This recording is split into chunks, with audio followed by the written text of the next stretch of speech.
Man with that 20 stacking, my bro see that, you ain't getting that back. And I ain't gonna lie, more time, I don't wanna rap. G-Shot got more bodies than gang, and I bet you she's still gonna cap.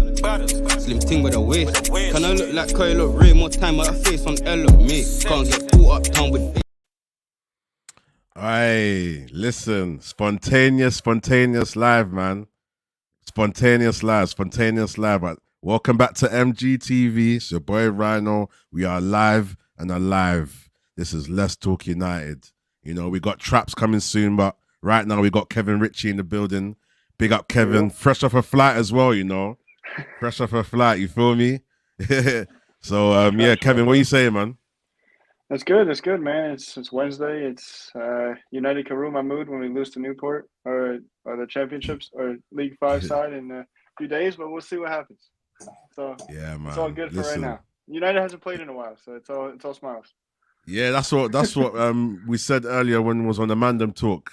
Syed was saying it's good times because, you know, United ain't played, so we can be positive, you know, there's nothing to look forward to that's negative, you know. So yeah, man. Traps, man, what are you telling me, man? You come back from a quick shopping, yeah? I need some sugar, man, for my tea, man. Oh, okay. You're a tea guy. You know, I don't drink tea, you know. This is lemon and ginger, though, man. This is not like, I don't drink like milky tea and that. Sometimes I do, though. Herbal tea is the best. I don't drink any like milk tea. It's gross, in my opinion. But yeah, I prefer the thing. Okay, man. Yeah, I just don't drink tea. The most that I'll drink when it comes to hot drinks is like Horlicks and stuff like that. You feel me? Horlicks, you know, you're moving old school like that. You know, you're a young G in that. Milo in that. Let's get a Milo in that. Yeah, man. Nah, I like a Horlicks still. But big up the people in the chat. Big up Stephanie, saying 5 likes already. Big up Bath Time as well. Listen, Bath Time, if you want to join, let me know. I'll send you the link because I like your opinion as well. And I haven't had you on the show for a minute. But yeah, big up Stephanie as well. She says, been a minute, buddy. Big up Kevin and Traps. Yeah, come on, man. Big up Stephanie, man. Everyone's here last minute, so, you know, we're here to talk. We're going to talk some serious things. Obviously, Kevin said he's been away. He hasn't really been tapped into the news as well. So, you know, we're going to talk about what we already know about Omar Barada and certain things that he's done with the City group as well. I'm sure I can get Traps to break down some stuff as well. If you have any clips, any tweets and stuff that I can use to quote to help educate Kevin, let me know as well. I'm going to go through some of the United channels that I follow. But yeah, man, let's start quickly with Marshall FC, man. We spoke about it briefly on Saeed's channel, but I haven't heard from Kevin, man. Kevin, what are you saying, man? Marshall injured for what, 10 weeks? What's your whole thoughts on this whole Marshall situation in general? Do you like him? Do you want him to stay at the club? Do you think he should be leaving before? What's your thoughts, bro? Look, it's been a ride. Like 2018, 2019, when we saw him dominate the false nine, it was cool. It was nice to see. After that season, he should have left. It's ever since 2019 ended, it's just been downhill. For the news to come out, him injured for 10 weeks to ride his contract out, it's time to go. Like, somehow figure out a way to get him out before the 31st and just let him sit bench and recover for another PT somewhere, Saudi, French. Go basically, like, I don't know, man, we paid for your retirement 10 years ago. Like, this man was talented for a year. But nah, like, you can't sit bench for 36 or 38 games a season in the Prem. Yeah. Like, it just doesn't work. Yeah. And a good example, a good point that people keep bringing up is Luke Shaw. They're saying that Luke Shaw's been injured twice as much. Obviously, we know he's a defender as opposed to being a striker. But someone like Luke Shaw, like, would you want him out as well? What's your views on Luke Shaw? I might even add that to the title, no? Rotation center back. A lot of people have been comparing. Yeah. The only thing I see Luke Shaw succeeding in right now, if he stays at United in the next year or two, or in my eyes, what I want to see is a rotation center back. Put him in for a FA Cup draw, Carabao Cup draw, early stages of like some tournaments. Like if we're injured, he suits the position. But Yeah. not this left back anymore, man. He's been here for what is it pushing on 9 years now? It's just too much. Like he's also not healthy, and I really just hope that we can understand exactly what the first tweets I saw is players have 2 years to suit them if they're good enough. If they're not, they're gone. All of them. Like literally our entire 36-man squad, I want all of them gone. Like I don't care. Okay. Yeah, man, I agree with you, man. I don't even think I'll keep. Yeah, maybe Luke Like Shaw will I'm work. being exaggerated, Yeah, go on. but like I'm Yeah, being go on, go exaggerated. on. There's some players like I do want to stay. I want them to stay, but right now, if we could, like I said before we went live, bring us back to the championship, get rid of the whole squad. If it needs to happen, it needs to happen. Yeah. You mean you would go through the absolute negative to at least start again fresh and then go through the positive. Yeah, I agree, man. With me, yeah, I just feel like someone like Luke Shaw, like a lot of these players are tired, man. Like they're just tired. I'm sick and tired of them as well. I'm gonna keep running this narrative. Like Shaw only turns up when he's got competition, and don't get it twisted. On his good day, he's a baller. You know, I like the way he strikes the ball. You know, he's very good at crossing the ball in and, you know, when he's in the corner of the box, he's very good at crossing the ball. I like that. His left foot, he takes care of when he hits the ball. You feel me? So I like a lot of elements of Luke Shaw. But Rhino, like, yeah, go on. Just to cut you off right there, he's good when he's not pressured. Like that's true. If he's doing an overlap, like Traps has said it a million times every time I show up, when our fullbacks aren't pressured and they have space and they're playing a low block and they do this underlap or overlap and they want to put a ball in, they can if they want if they're not pressured. If a wing back on their end or like a left back wants to come and attack them, they have no idea what to do. They have no idea what to do. They just lose all composure. Yeah. That's true. Luke Shaw's not really good under pressure defensively. But what I like about him is when he inverts. I can't remember what game it was. There was a game where there's certain games he can travel with the ball and dribble. But I just feel like he's not consistent and he's too complacent. And to rely on a player like him that only plays well when he feels like his position's at threat or when, you know, it's like... And then the injuries as well, and just the consistency of quality from him in general.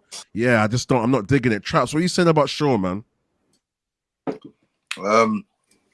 With Shaw, yeah. The only difference between Martial and Shaw, really, realistically, is that the positions that they play. This is why he doesn't get noticed. Like he's not expected he's not expected to score goals week in, week out. He's not expected to rack up numbers like that. But Martial, obviously you want him fit because you know he can score goals. So him not being fit it just makes him obsolete, to be honest. But with Shaw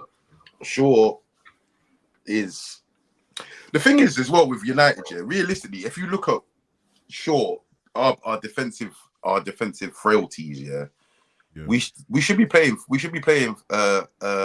5-3-2 realistically, because Luke Shaw is not good defensively. He's a wing back, to be honest. If like you said, he travels with the ball, he can carry the ball, he's got a cross, he's got a shot, but obviously his injury list is crazy. But like if you think like obviously you got Maguire. You got obviously Shaw, Maguire. If you play like they played their best football in the back five for England, mate. So you put them in the back five. That's what you do. Again, that's one of the things that I always say about. This is one thing I say about the manager as well. Like it's like you have to play to these people's strengths. You know that you can't be trusted. Them. You can't be trusted. You want to play in this back four. You want to slap them in this back four. Slap yourself an extra man in defence, and obviously go with the two strikers up front. That'll probably help Hojlund as well. You know what I mean? If you probably slap Rashford and Hojlund up front together on the two, it might work out. It might work out. But to be honest with you, like I said, all these players can go, man. All of them can go. Yeah, I agree, man. Bath time, what's good, man? It's good to have you, man. What you saying, man? Yes, hello everyone. Really nice to meet you all. Yep. First of all, I disagree about the back five stuff. Traps and Kevin. By the way, Bath Time he's a tactical guy, so he's got Not a very. That's what, in my opinion, I call him a tactical. Like the way he looks at the game and breaks down the game, he's very textbook with the game still, and he likes McTominay actually. By the way, so I'm going to start that debate. He's a fan of McTominay, so we're going to talk. Do you want to go on the McTominay stuff? Yeah, we'll get to that. We'll get to that because. Pause that for a bit. But yeah, let's go on what you disagree on, and then we'll get to that because I can see you and Traps having an interesting debate about McTominay. I'm just going to stay out of it because. Yeah, bit of Traps. Like, right. So first of all, when you talk about a 5-3-2, or a 5 at the back. One of the problems that you have when you play that formation is that you don't have as effective a transition because the transition involves 5 people in different areas. And for me personally, I quite like Luke Shaw. Came back from a leg break, horrible stuff, but he's been at the club a very long time. And I know you're talking about how he's got a good shot. The only one I can remember really is against City in the COVID years. You talk about assists. I think maybe he's got maybe 13 or 14. Just to interrupt, I think the most reason why I think people think Luke Shaw is a good shot is when he plays for England, he takes some rippers outside the 18 that hit the crossbar or go in. And that's why people think. Look, Kevin, to be honest, he scored a goal in a European Championship, and that is something that has to be respected.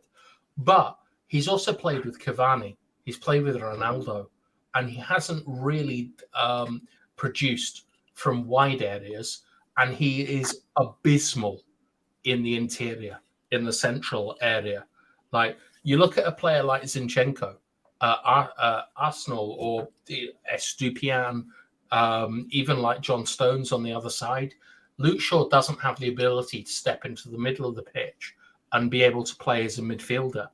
And I feel that holds United back. And even though I think that Luke Shaw is a better footballer than someone like Dalot, I think that Dalot contributes more to the sort of modern football tactical stuff than Shaw. And I really like Shaw. If you've ever seen the film Blade, it starts off in a vampire disco, and all this blood is coming out of the sprinklers. In Shaw's house, he's got custard coming out of them. He just, I don't know. He doesn't. Traps, come back at me. What are you thinking? I mean, when I said 5-3-2, I don't think that's what United should be playing as a plan A, but. Plan A doesn't work, so this plan B. This should have been plan B. That's my point. It's not that I think that going forward that's how we should play, and that's our formation. I just think that the players have shown that they can't play in a back four because obviously these players, Maguire and whatnot, they can't be trusted. So you have to have that extra man in there, and the transition might be bad, but the transition's bad anyway. Do you know what I mean? So. You need to have a plan B, and we've just been going with the same things. But that's what I'm saying. I'm just talking about as terms of a quick fix to get yourself sort of through the season and whatnot, and then start making some simple changes. I think. Well, if you want to get something out of the season, you have to fix it. It's going to have to be a quick fix because right now, if we're looking at some people have still got their hopes on Champions League or whatever, but. I mean, if you the only way you're getting that, or you're getting to a thingy is a quick fix now because what's been played what's been played isn't going to get you Champions League football, isn't going to get you any cups this season. What you've seen, so you need ideally. That's a different point. That's a different point. Cups versus your league position. Your league position is about consistency. Cups are about moments, those are different things. But my question to you would be, you talk about how, plan A, brilliant, but you need a plan B. How many coaches in the Premier League or how many managers in the Premier League have a plan B that are winning stuff? I'm talking Klopp, like I'm talking Pep. Do they have plan Bs? Pep definitely has. Pep probably has about a plan E, to be honest. Right. What's Pep's plan B? We know his plan A. What's his plan 4-4-2. He never plays a 4-4-2 unless. Well, okay, sorry, Kevin. Like, there's no team in the Premier League that only plays one way. Like, No, you play in different positions and different we all formations. know this, but you can see when Pep has like no injuries and he goes into a game and completely changes it from game to game.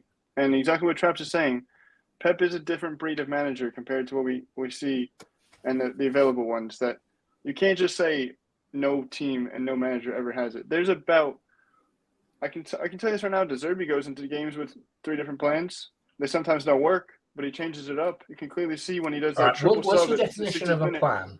I mean, we've seen. Look, in-game management. Yeah, this in-game management. You need to. I can give you several incidents.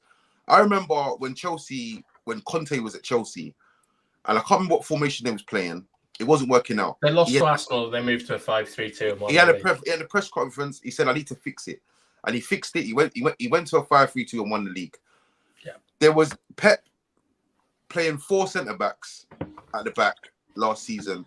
We've seen him go false 9. We've seen all these things. This is what you have to be doing because you can't persist with something that is bad and it's not working.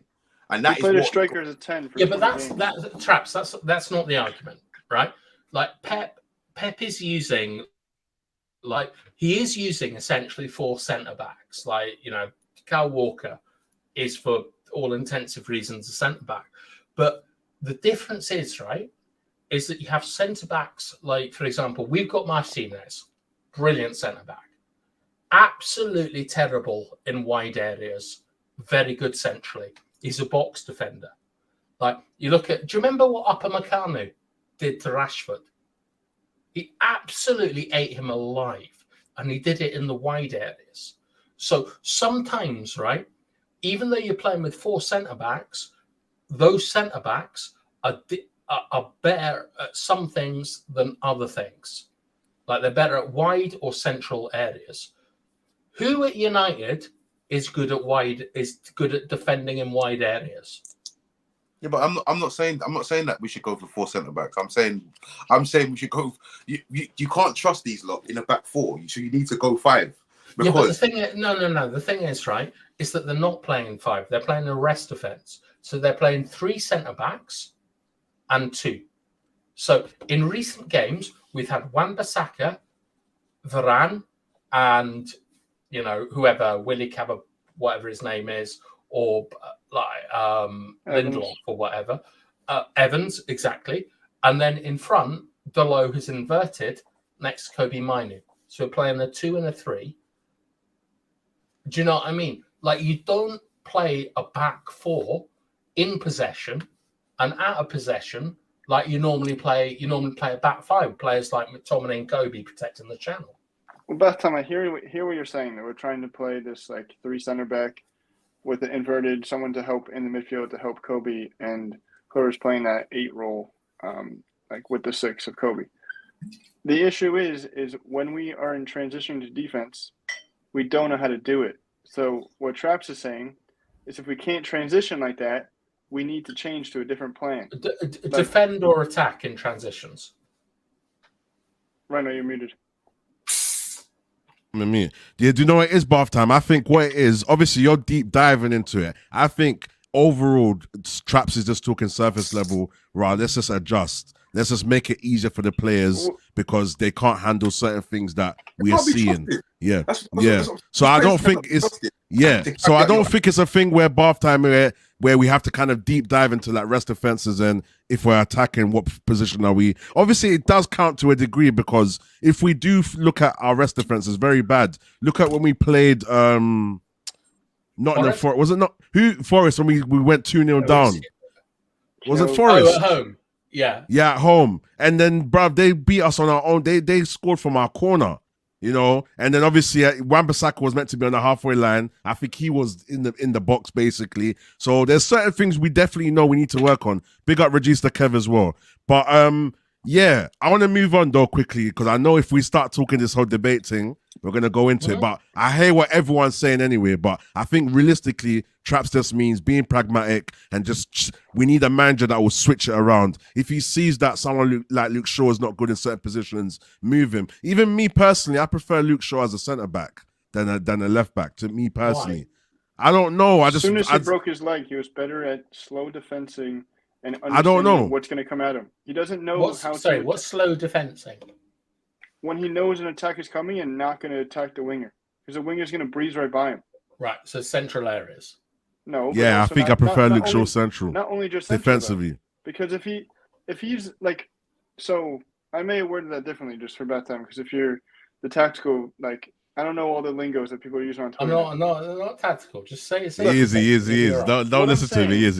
What I'm saying, if he knows where the ball is going to come, if he knows the guys are going to run down the winger, if he's going against like an Anthony or a Almiron on Newcastle, how he's a one-dimensional winger, he's a very good wide defender. But if he's like a trickster and it comes to like a Riyad Mahrez winger, he has no idea what to do. He just has no idea what to do. So it's like the simple-minded defender is what Luke Shaw does very well. So if that makes any sense, I just don't know how to describe it. How would you defend against Riyad Mahrez or people that have got like more in their locker? You just push them to the wing. You just push them to the side, and put them on their weak foot, probably. Put them on your weak foot, or push them to the side, and then let them run channels. But then, cool, you then have your center back to come help you if you're playing left back. But then he always sees this weird thing. If you see him playing on the left back, and the ball's around the top of the 18 in that corner, he's like using his hands and telling people to go away and wanting to one-on-one defend. And then he just cuts them into the inside, and he like makes an easy pass. It's just when Luke Shaw plays as left back, it just like screams errors. And all right, cool. So let me say this. So Kevin, you would get rid of Luke Shaw, right? Yeah, you said you would get rid of him, or you keep as a You said you keep him as a rotational centre back, second or third place. Trap said you'll get rid of him. Bath time, what? So you're saying you keep Luke Shaw? Nah, I 100% get rid of him. Oh, you get rid of him as well. Okay, that's perfect. So in terms of this whole Martial debate, yeah, do you think that Luke Shaw should be getting more scrutiny even though he's a defender? Do you think we need to be... Obviously, me personally, I want Martial and Shaw gone. I just want a fresh start. I want players that are... You want Shaw gone? Yeah, Luke Shaw can go, man. He's not consistent. He's been there for 9 years? All these players... Okay, you know, out of all these United players that we have, how many do you think are actually going to become good players long-term?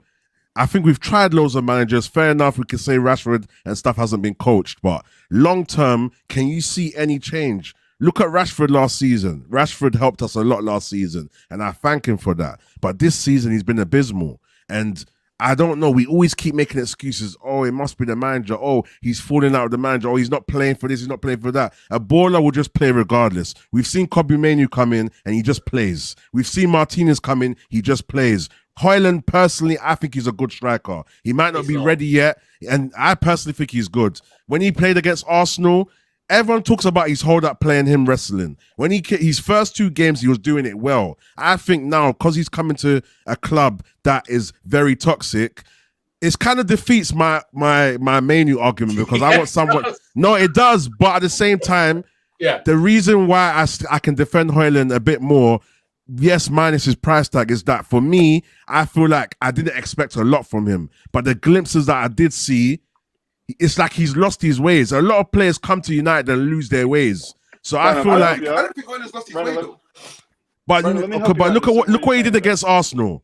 He was bullying Gabriel and that, but now everyone says he overdoes it. Arsenal, he didn't overdo it. He did it well. So where's that gone? Where's it gone all of a sudden? You feel me? He plays the man, not the ball. Like, when you look at Hojlund, right? So you look at a player like Cavani. I'll hear from Traps and Kevin after that. But go on. And after. No. Actually, you want to hear from them first? Yeah. Okay, Traps, what was you going to say? Traps? And I want to hear from Kevin. I don't think Hojlund's he's lost his way. I don't think he's lost his way at all. I feel like he's got a decent mentality for one. He can finish, as you've seen, his only 2 Premier League goals, both good finishes. Yeah. And it's just early days with him. Do you know what I mean? It's early days with him, but I've seen that he can finish. I've seen that he's very. People think that I was watching him and I said to you, he's always either 1 second in front of the play or 1 second behind it. Yeah, but I watched timing. But I watched the last game, the Tottenham game, and if you see what he's done when the ball comes in, he's gone in front of the striker and dragged the striker to get the defender. He's gone in front of the defender and dragged the defender. So give Rashford space. Tomley a free header. McTominay, okay. Oh yeah. If you actually watch what he does, he is the reason why McTominay has a free header. Yeah. So for me, it's like I don't know. The problem that we have is that we're in a bad space. United are in a bad space. They're not playing very well. So his contribution, people are going to want him to be contributing more. But I just think for a 20-year-old, early days, he's got 7 goals in all competitions. Realistically, if we didn't jump the gun with the goalkeeper situation, he would have won us a few games now, and the pressure would have been off. I just think the pressure of him scoring in the Premier League. Don't forget, you got this guy singing songs and trying to tag him and making. There's a lot of pressure going on for this guy right now. So he's 20 years of age, but I just think right now, if he comes out of this season, 15 goals. I mean, I had him down for 20 in all competitions. I'm not gonna lie, but if he comes out 7, and like it's not far off. Yeah, if he comes out the season with that kind of sort of like that kind of return stats, I don't think no one could moan about that, because what you have to remember, it's not like Darwin. Like for instance, Darwin Núñez is the first this season to get the first. He's got 10 assists and 10 goals this season. This season, I think he's the first to do that. A lot of people criticize him, but the thing with Darwin Núñez that you've seen it in games. He gets 3 or 4 chances and squanders them. You're not seeing that with Hojlund. You're not seeing Hojlund getting 3 or 4 chances a game and squandering. Is that Hojlund's fault, or is that the other players? I'm not saying it's Hojlund's fault. I'm trying to understand what I'm trying to say. The Hojlund, we're not seeing him squandering chances. So why are people even trying to debate this whole thing? Like, it's not, like I said, we haven't seen, from what I've seen from Hojlund, like you said, you've seen good hold up play from him. I've seen him moving about different. I've seen him. Do you remember when he done that little shift and he moved the defender in the Champions League and scored, but the goal was offside? Yeah. He has got. And even the goal that he scored when he got the defender, he beat him and then he's just whacked it low. That he can beat a man as well. We haven't seen that at United for how long? Since probably Ronaldo. You saw what he done to Van de Ven on last week or whenever it was. Yeah. So. All these things that you're seeing from, remember, we did not buy it. We might have bought it for 70 million. We didn't buy a finished article striker. But what we're seeing, we are seeing very good traits in this guy. And another thing is he wants to play here. He's got the mentality for it, because he was adamant that he wanted to play here. And I just don't understand what more do people want to expect. Like, people are expecting what they're expecting, 30, 40, 50 goals from him in the season. He's not even getting 2 chances a game. Make it simple. It's not like you're basically saying it's not like he's wasteful. So you can't. Go on, Kevin. What are you saying? He's wasteful against Liverpool. I'm going to make it very simple to everyone watching here. If you see a striker not score a goal, you don't like the video as well, or not make an assist, or not do it, and we lose the game, everyone's going to go after the striker, right? Yeah. Rasmus Hojlund has exceptional positioning, in my opinion. His hold-up play, and the way he wants to actually come for the ball and not just like say, "Oh, the ball." He shows for it. Everything. Shows for it. We haven't had a striker do that since like Robin van Persie. And also Kevin, to add on that, he passes and moves as well. A lot of our players don't do that. The pass and move, pass and move. There we go. That's my next 2 points. His passment and his movement off the ball, exactly what Trapp said, is very good. If you don't get a goal or an assist as a striker, doesn't mean you had a bad game, because guess what? There's fucking 10 other players on the field that should be helping you out. Okay. Then when you just said, going over your point, Rhino, comparing it to Mainu as an 18-year-old that's doing very well in the midfield. If he has a good tackle, one good pass and a good tackle in the first half, and then the second half he goes missing. He doesn't really do that often. Everyone says he has a good game. It's 2 totally different positions. You can be a very good midfielder and have a good game and still lose the game. If you're a good striker and lose the game, you cost it. So there's that big issue I have there. Going off of then what Traps is saying with the GA. He gets 1.3 passes every match. How can you make a chance out of that? And the issue is, if he holds the ball up and puts it to the wingers, you have Rashford or Garnacho or Anthony doing spins and not even trying to do and they're so direct, they lose possessions. So it's just hard to even see this guy thrive right now. When we have someone that's a creative winger or helpful midfield that wants to push up with him, we may see him thrive. And again, just to say, positioning strikers are rare. People just think Darwinians is so good. He shoots every single thing he does. Every time he has that ball, he tries to rip it on net. And it goes sky over sometimes, and he goes in sometimes. Rasmus tries to get a positioning and then make things happen, and then we have undecisive wingers, and then they lose the ball, and then it's a counter. So it's just the ridicule on Rasmus for his first season as a 20-year-old wearing the United striker shirt is I think ridiculous. But Half time, what are you saying? Go on. First of all, at Manchester United, you need to be a certain level. I think we can all agree on that. It's not his fault. He's been signed, etc., etc. But sorry, Kevin, you talked about exceptional positioning. Could you expand? I'm not saying for the timing. I'm not saying for the timing exactly what. Yes, his positioning on trying to get to the ball, but also you have to give him you can't think. I don't know your background. I don't know what if you played. You can't think you're going to know how a winger runs and how he delivers the ball in how many games have they played together? You have to know when a wing your teammate is going to try and get past a man or give a quick ball. Yeah, and if you only have 15, 20 games, you have no idea when that ball is coming. You can see that he's close to the ball, going for a dive, going for the header. Dublin? Huh? Do you rate Dion Dublin? Not sure who that is. What, when he was at City? Well, he was a Coventry City and Aston Villa striker. He scored the hat-trick on his debut. Oh, yeah, no, he was Aston Villa. Yeah. For some reason, I felt like he was at Man City. He played for Manchester United as well. He broke his leg when we signed Cantona. He played for City? No, that's Sean Goethe. So, yeah, go on. Talk about Dion Dublin now. I remember him. He was bold in that. Yeah, it does Holmes under the hammer, isn't it? Villa. I remember him at Cov, but not Villa. I don't remember Villa. Yeah, he scored the hat-trick on his debut for Villa. And he didn't know the runnings of these players. You can give an arbitrary time for how long it takes to know, but the guy understood. There's different levels of the game, bro. You can't think Yeah, but you can't. Sorry, you can't say we're comparing Premier League. Yeah, but you can't say Dion Dublin scored a hat trick, and that's sort of a way to gauge it because Ronaldo didn't score a Champions League goal till he was 22. So yeah, but he also scored 2 goals on his debut against Manchester against Newcastle. Who? Ronaldo. No, he didn't. Second debut against Bolton. Oh, you talk about his first time, but I don't remember. I can't lie. Second time. Ronaldo was dead when he came. Ronaldo was crap when he started. When Ronaldo first came to this club, he weren't good. Ronaldo weren't good. He didn't score a Champions League goal for this club till he was 22 years of age. Yeah. Rasmus has already scored. What, 3? Is it 3 or 4? And I remember Ronaldo used to over dribble. Ronaldo used to try too much, lose the ball. I remember even the way he used to hit, he used to always try and do the little knuckle ball. He had to learn his craft still. So we can't. Yeah, I get what Traps is saying. We can't always say because what. Yeah, go on.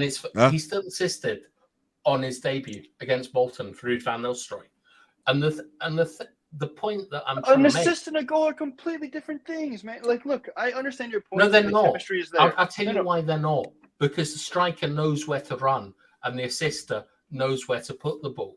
So when you talk about Rasmus, he's making the right runs. Let me interrupt you for 1 second. Let me interrupt you once. Do you rate Garnacho and Rashford to the level of the team where we should be right now? No. Okay, then why do you expect a 20-year-old to then create and score goals for himself when we don't have wingers that are good enough for this club and you're hitting on the striker? Because I'm expecting him to make the correct runs. And you can't tell me that Rasmus has not run into McTominay, Rashford, Anthony. because I blame more the wingers than Hojlund though, man. Bath time, me personally. When it's outside, see what this hold up play thing is doing. What you have to remember, yeah, there's these two wingers. Yeah, these two wingers are bums, bro. Like you're sitting there, you're doing the hold up play, waiting for these to come in and help you. Yes. They're bums, bro. Let's be honest about it. They're bums. So realistically, when you see Rasmus, the best. This is what I'm trying to say about playing to someone's strengths. When you see Rasmus at his best, is when he is running in behind, taking players on. Shoot it. That's what so the manager needs to acknowledge that these men are bums. They're not gonna supply this guy how I want them to supply this guy. We don't have creative wingers. And that's the same thing. That's the same thing what happened with Van Persie. They was all told, can't find him. You're not playing. Yeah. Because what we do know, because what we see, Rasmus can finish. So put him in positions where he can give him the ball in positions where he can shoot and finish. All right. Who's he finished against? You can't say he's not a good finisher. He's got 7 goals. No. Just what I'm thinking about is that, like, at Anfield, away from home, Diego Forlan, who I think he didn't score for 22 matches. He scored at Anfield. Mata scored at Anfield. Rasmus had a chance at Anfield where it matters, and he didn't take it. So I think it's fair to ask who he scored against. He scored against Bayern. He scored a couple. He scored. He nearly got a hat trick against Bayern. He nearly got a hat trick against Villa when they were top of the league. He's Rasmus. Me personally, just to even sum up this year, I just think obviously everyone's going to have their different opinions, and I respect it. I respect everyone's opinion, but just me personally, I just feel like someone like Hojlund just needs. He's got the quality there. It's just the team is dysfunctional. Like there's only so much you can do. You put Kane in this team, Kane is like an anomaly. He might get a lot more chances and score. But even then, you're still going to kill the maximum potential you can get out of someone like Kane if he came to United. Put Kane in between Anthony and think he'll be mad. You say this, right? But Kane in his last 2 games has not even had a shot on target. Did you know this? I didn't even know. Not even a shot on target. Yeah, right. They're not Traps. When you think about Rashford and he doesn't score goals, he doesn't really contribute to the team. In them games that Kane didn't have a shot, did he contribute to the team? I mean, I wouldn't say. Do you know what? I watched the game that I watched tonight. No, he didn't. He didn't contribute nothing. Fair. All right. Yep. Fair enough. But over the course of all the games you've seen, would you listen, Kane's one of them for me, yeah. Especially in that Bayern Munich team, yeah. Spurs is a bit different, but in that Bayern Munich team, he's there to score goals. He is the new Lewandowski.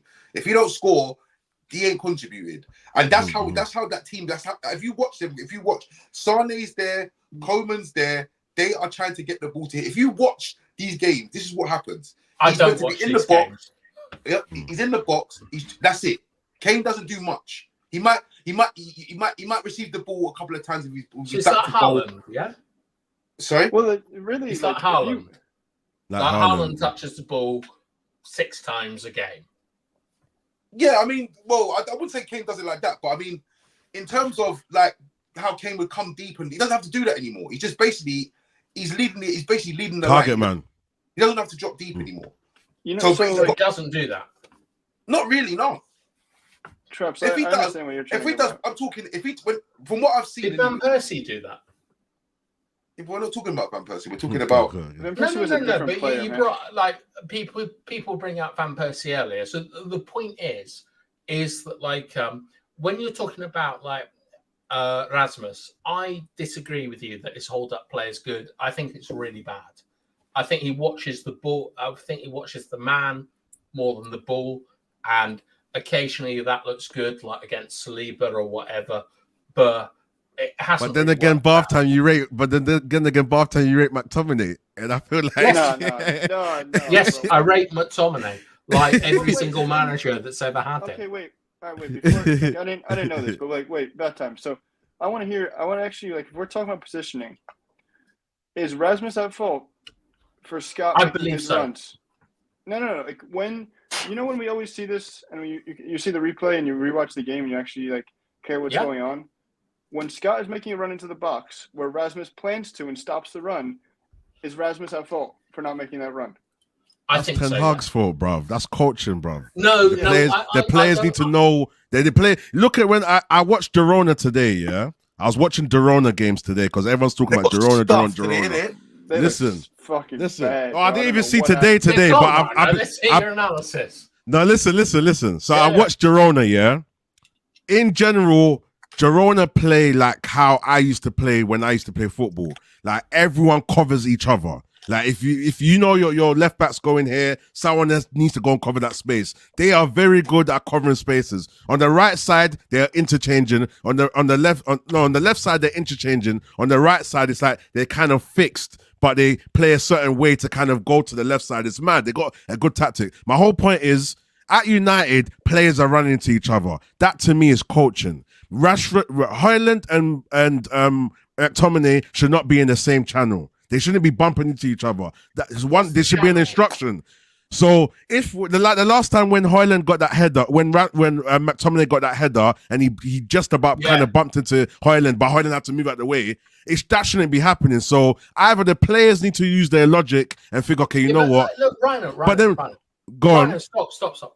If that was Ronaldo, Cristiano Ronaldo, he did a very similar thing against Tottenham to win the game with the last corner. He got across not only his man, but his player. McTominay has done this twice. He did this against Chelsea. He did this. I can't remember. Cool. One question, bath time. What was McTominay's position in that game when he ran into Hojlund? What was his position? Thank you, though. Number 8. Box to box. Huh? Box to box. So if you're box to box and you know you've got a striker leading the line, why are you going into those positions? It's like everyone wants to try and score. Someone needs to have sense and say, okay, you know what? He's gonna go in there. Let me cover another space. Yeah, go on, Traps. What are you saying? That's McTominay's role. Yeah. Yes. That is what that's what he's on the pitch for. Yeah. He's on the pitch now to score goals. Yeah. That he's not a box to box nothing. Yeah. I told you he's a 9.5. No, that's a crash the box. I told, and this is what people fail to understand is that McTominay, is basically Ten Hag's wild card. That's what he is. He's his wild card. Because let's be clear, he's like a fake Chicharito. When it comes to being a midfielder and being in the six that he's played for so long. How many fucking penalties has McTominay given away? He's very bad defensively, very, very passive in games at times. But obviously, he might show up in the moment and score a goal. He's done the same thing he does the same thing for Scotland. You know what I mean? But the thing is, when people say box to box or midfielder, Scott McTominay has no defensive capabilities whatsoever. He's an offensive player. He's an offensive player. So you might have to play him in the 10. You know what I mean? You might things like that. You play him in the 10 or play him up front. He can't or pass things like the ball. But that's what you can't even pass. But that is the thing. Boys, listen. Right, you're talking about box to box. What is the role of a box to box player? A box to box player. Show for the ball. Number 1, just before anyone speaks, show for the ball. He doesn't ever. No. He never does that. He literally touches the wing. That's not true. Okay, what you've got 2 things wrong there. Like, first of all, behind and between. Like, what you're talking about when you say like he doesn't show for the ball, you're talking about when he plays as a number 6. A number 6 should always be behind and between. Like, the reason why is it pins 3 players and it allows you to get on the outside. All right, it's very, very common. Like, I'll agree with I'll be good faith where sometimes McTominay, because there are a lot of problems with McTominay. Bad time. Look, it's not very good on the half. McTominay is so crap, brother. No, he's not. Right, if he's so crap, why does every single manager end up picking him? Because every single manager is not good. That's why. Every single manager they've good. Okay, listen. Okay, cool. In their times where they were where they were in their peak times, yes. But go on, Traps. Go on. Hold on. You take the floor. This is what makes me laugh as well. You see this McTominay, Jose Mourinho thing. How many times do you think he got played when Jose Mourinho was around? How many times? 17. 17 times in total. I don't know. It's just a prime number I like. So I don't. Let me check it. I don't know how long it was, but Mourinho was around for what 2.5 years, 3 years or something. But in the space of that, if someone who you think is a good player, you're not playing them a handful of times. McTominay, he might have said he appreciates what he does, but you have to remember this. Mourinho does things like he does. You've glossed past the most important part, Traps. Appreciates what he does. What does he do? When I say appreciate what he does, he appreciates his attributes because he can use them. What are they? I don't really. I think McTominay's. I'm on last 10 minutes and get a goal out of nothing. That's McTominay. I think his attributes are attacking, shooting, and causing havoc in the box. Did Mourinho do that with him? No, we played him as a 6 with a pivot with Fred. Right, and that's what I'm saying. All these coaches played him as 6s. You're using them as an example, but they all played him as a 6 with Fred. It didn't make no sense. It's mad. Look at Bean's comment. All right, what do you need from a 6? I think this happens here. I think this is what happens a lot. They're like what I was saying here. McTominay's dad's got a pattern at the club, man. That's why he plays every game. You know that is a. Let me just finish. Let me just understand. Let me understand then. When you watched Mourinho ball, and you saw a Fred and McTominay pivot against like a prime Liverpool or City. Can we call it Ollie ball? Sure. Yeah. When you saw that. Yes. Against Prime City, were you worried? No. We have the best record against City that any other team had. I'm not talking. Okay, sorry. Real Madrid in the Champions League. Then, if we played them, would you be worried?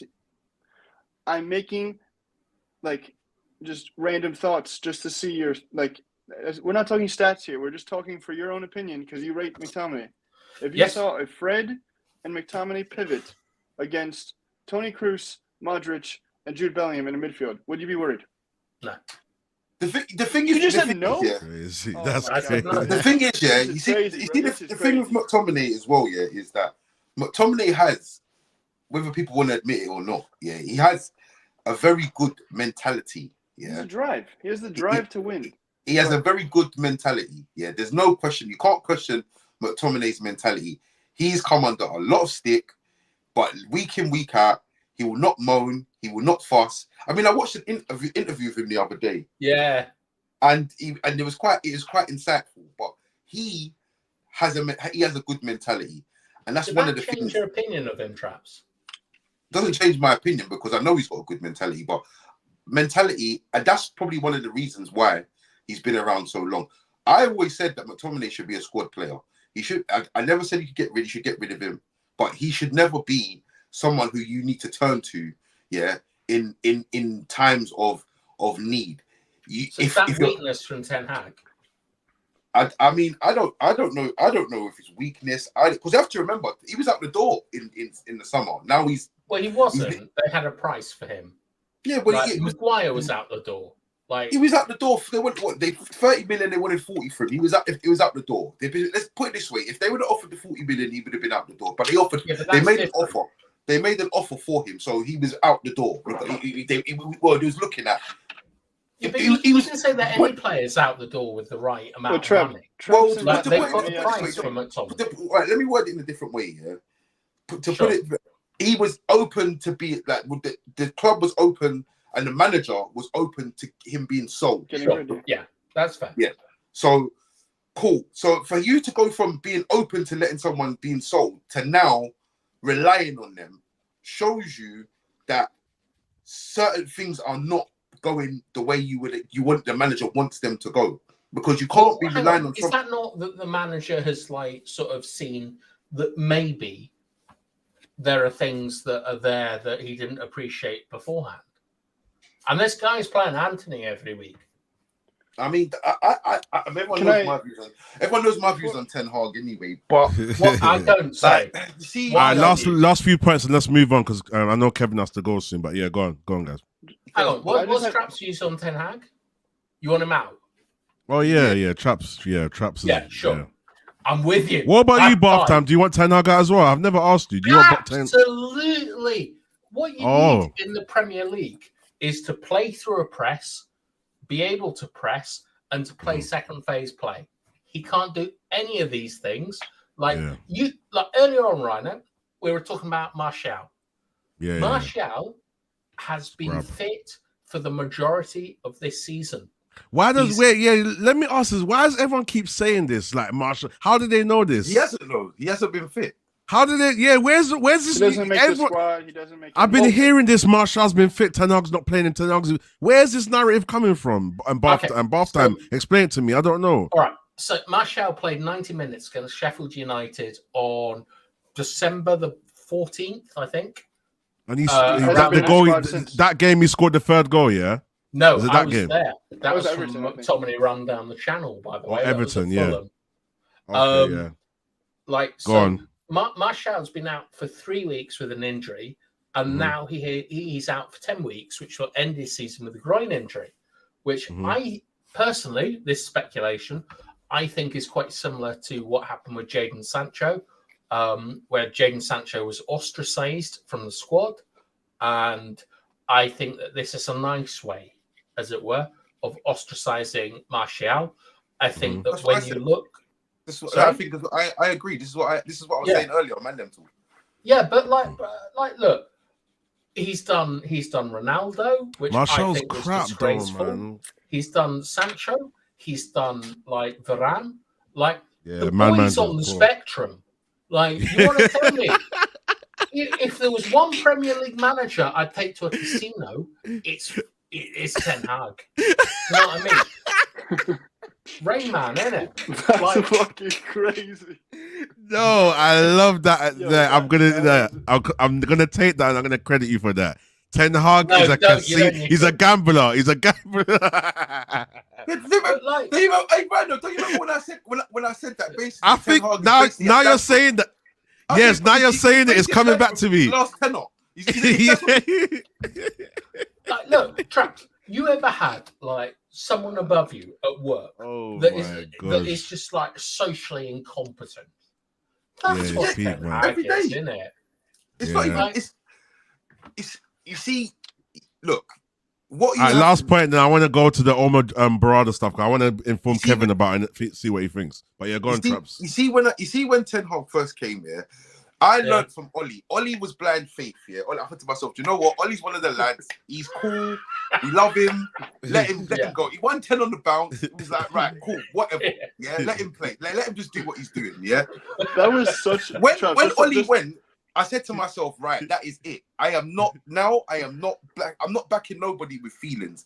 You have to show me and prove to me what you. So when I was hearing Ten Hag, I'm looking, I'm thinking, well, what's he done? I don't really know nothing about Ten Hag. All I know is that he was 3-0 up against Spurs and bottled it. That's all I know. Yeah. I don't really know much about him. People say, that team that Ajax was great, it's like the other, which is fine, yeah. But I said, look, I do not know this man, yeah. And they're talking about, it's either him or Poch. And because I said I don't know enough about this guy to say I want him. People are like, you want Poch? I said, look, being realistic, yeah. Poch is a safer bet because you know what Poch is going to do. You know what you can get out of Poch. You know the very he's been in the Prem as well. What you're going to get out of Poch, and lo and behold, look at it now. He's now gone to a final. He might win. He might not. But at the end of the day, he's for what Chelsea have been through to where they are now. You can still see development. Would you take Poch now? Like in the fullness of time? Probably not now. No, probably not now. Not now. I'm telling people Chelsea are better than us. People laugh at me. Chelsea play better than us. They play better football than us. I said it, so in the beginning, when he first came, I'm talking 18 months, 2 years ago. I said Ten Hag is a nobody in English football and has to come in and prove himself. And everyone was like, "What are you talking about? He's done this. He's done that. He's done this." Yeah, I had to do the same thing. One thing. Let me just hear all your points. I'll give Ten Hag his praise when he does something good. So when I see him do certain things, when I see him make when I say done things good, I mean like in games where he's made a sub and won the game or things like that. When's he done that? Apart from to be fair, to his credit, like last season he did make a few subs and they were good positive subs and that. To be fair to him, I always thought his in-game management was poor anyway, but he had a little run last season where he was making subs and they was working out. This season, not so much. Remember when we played Chelsea away from home and Potter made a change on about 30th minute, like before half time, he took a guy off. Yeah. Like, And it changed the game. It changed the game, and then Ten Hag didn't react to it. I remember that. Yeah. Like, give me an example of like when, apart from McTominay against Brentford. Well, he subbed on McTominay last season. That was the game he subbed on McTominay, and he got Apart from and that, he gave away the penalty, didn't he? No, that was. I mean, McTominay was brilliant giving away that penalty. He tried to give Onana confidence. No, I'm talking about. I'm talking about against Chelsea last season. No, that was this season. Like, where he, let's let Kevin go in quickly because Kevin has to run soon. Anyway, we're going to wrap up very soon. Sorry, Kevin. Yeah, no worries, bath time. Go on, Kev. Everyone, like, we're all making good points, but it's pretty clear. Like, Rhino, just because your career is on your social media. Yeah. You're an artist management, right? Yeah. If I opened a company and hired you to manage artists, and you didn't do that, are you doing your job? No. Easy answer is no. The Glazers and whoever on the fucking board decided to hire Ten Hag, saw what he did at Ajax, saw the trophies he lifted in the Dutch league, and said, okay, come here, play your style of football, and try and implement that and win. He hasn't played his style of football other than 2 games or 1.5 games, and it's not been his style. He's not doing his job. Like, he lied on his resume and then said to the press, I want 15 players with the club. 15 players to try and win stuff. This is the Prem. You can't, like, you need 15 players to even just try and compete for a week game, for 1 week a game. And you're in 3 tournaments. Right. It's just all, like, Kevin, insane. Like, one sec, that time. Like, it's insane to me that people think that this guy's not deluded now because the pressure has gotten to him. You can clearly see that. And he's saying things to the press that, like, if you actually sit down and, like, read it instead of just listen to it, it doesn't make sense. He's not forming sentences. He's not doing any of his, like, the PR team. He's not. It's all just bad.